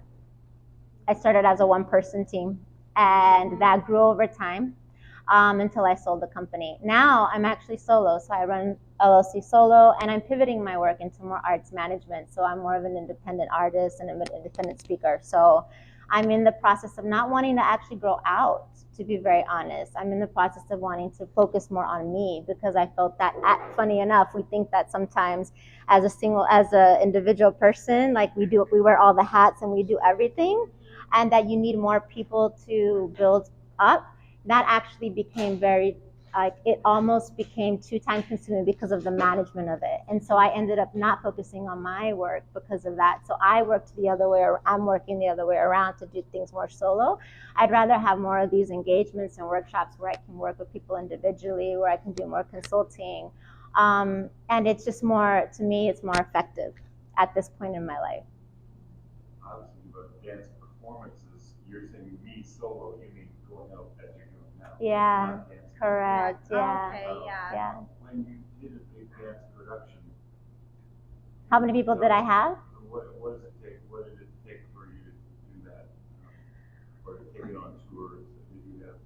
It took a lot of project management. 7 years of no vacation. 7 years of no vacation. 7 years of no vacation. But it definitely took, honestly, it took understanding my why, because when I understood my why, I could tell people what I was doing, and then more people wanted to help because they understood why it was important. So, for example, I ran Yo Soy Lola, Latinas Orgullosas de las Artes, or Latinas Part of the Latin Arts, for a while, and that was that was this one. Yeah, that was Lola. That was up on the stage. This was the event that we didn't sell any hadn't sold any tickets until 2 weeks before. And we sold at the theater to the point where people couldn't get in during the 2 weeks because I had that friend that helped me with the marketing plan, right? So we're on the stage. This is Wani here in the corner. She was getting people to raise money. And that one night we raised money for one of the scholarships, one of 4 that we raised that year. But this event was a huge production. It required 23 artists. We had 6 committee members. And that started from this. I was talking to a friend. I had somebody that wanted to take a class, and she couldn't afford the classes at that point. And I said, let's talk. I said, let's talk. I said, you can, if you want. I've always been of the mindset that if you have access to something and somebody really needs and doesn't want and can't afford it, it doesn't matter. So I said, take the classes for free. It's fine. It doesn't matter to me because I know how important it was. And she said, no, I want to be able to pay. And I said, okay, well then let's think of a different way of payment. All right. I said, I want to start this event for women. Can you help connect me to a few other people that can help me, that might be interested in working on this event? She said, yeah. I didn't hear from her for a month. I didn't hear one peep from her for a month. And I was like, yeah, that's fine. I mean, I didn't think anything of it. Then one day she calls me and she says, I have 3 girls for you. And I said, wow. At that point, I had been thinking I wasn't going to do it. And she said, I have 3 girls for you. We sat down. We had this committee. I had 2 other people that I brought in at that point. We talked about it. We are all on the same page of what we wanted to do. And then we started thinking about what were our diverse skills that we could all work with in the project. And then we started thinking about how to raise the money and how to do it. More heads are better than one. That's literally all how it started, from a conversation. Do you know somebody that knows somebody that maybe wants to do this, that likes working on this, right? And that's how it built up. But this actually was a fiscal sponsored project, and it really grew over time. I'm a big proponent of this idea that sometimes we have to think of the vision that we want up front, but you also have to be fluid along the way, because that can shape up and morph along the way. And you have to give room for that vision to grow, potentially, or maybe to shift. And so understanding and voicing what that is also very important in our communities. So, question, yes? Not really a question. Caesar just wants to tell the host, I said, thanks for her time and knowledge, and let everyone else know. I said it was great being done virtually. Aww.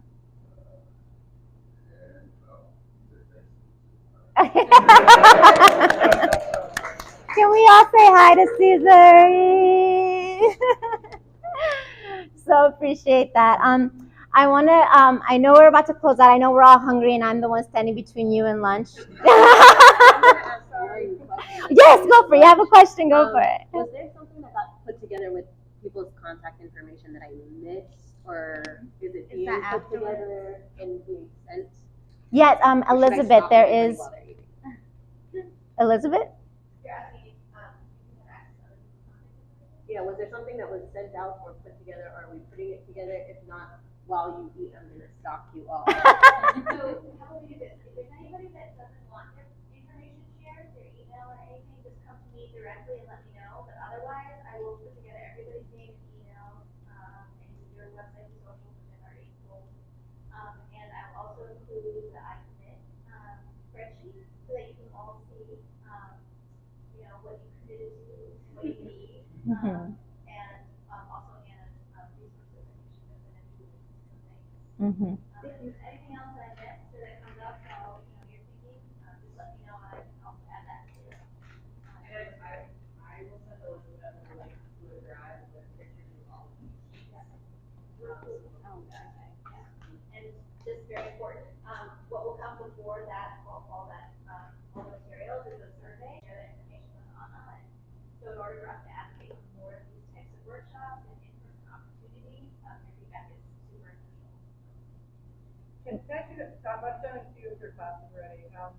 One of the things that was really helpful was to have the worksheet before coming in, because I actually felt more focused on the workshop, having done some thinking before we started. Hey, thank It you. was really helpful.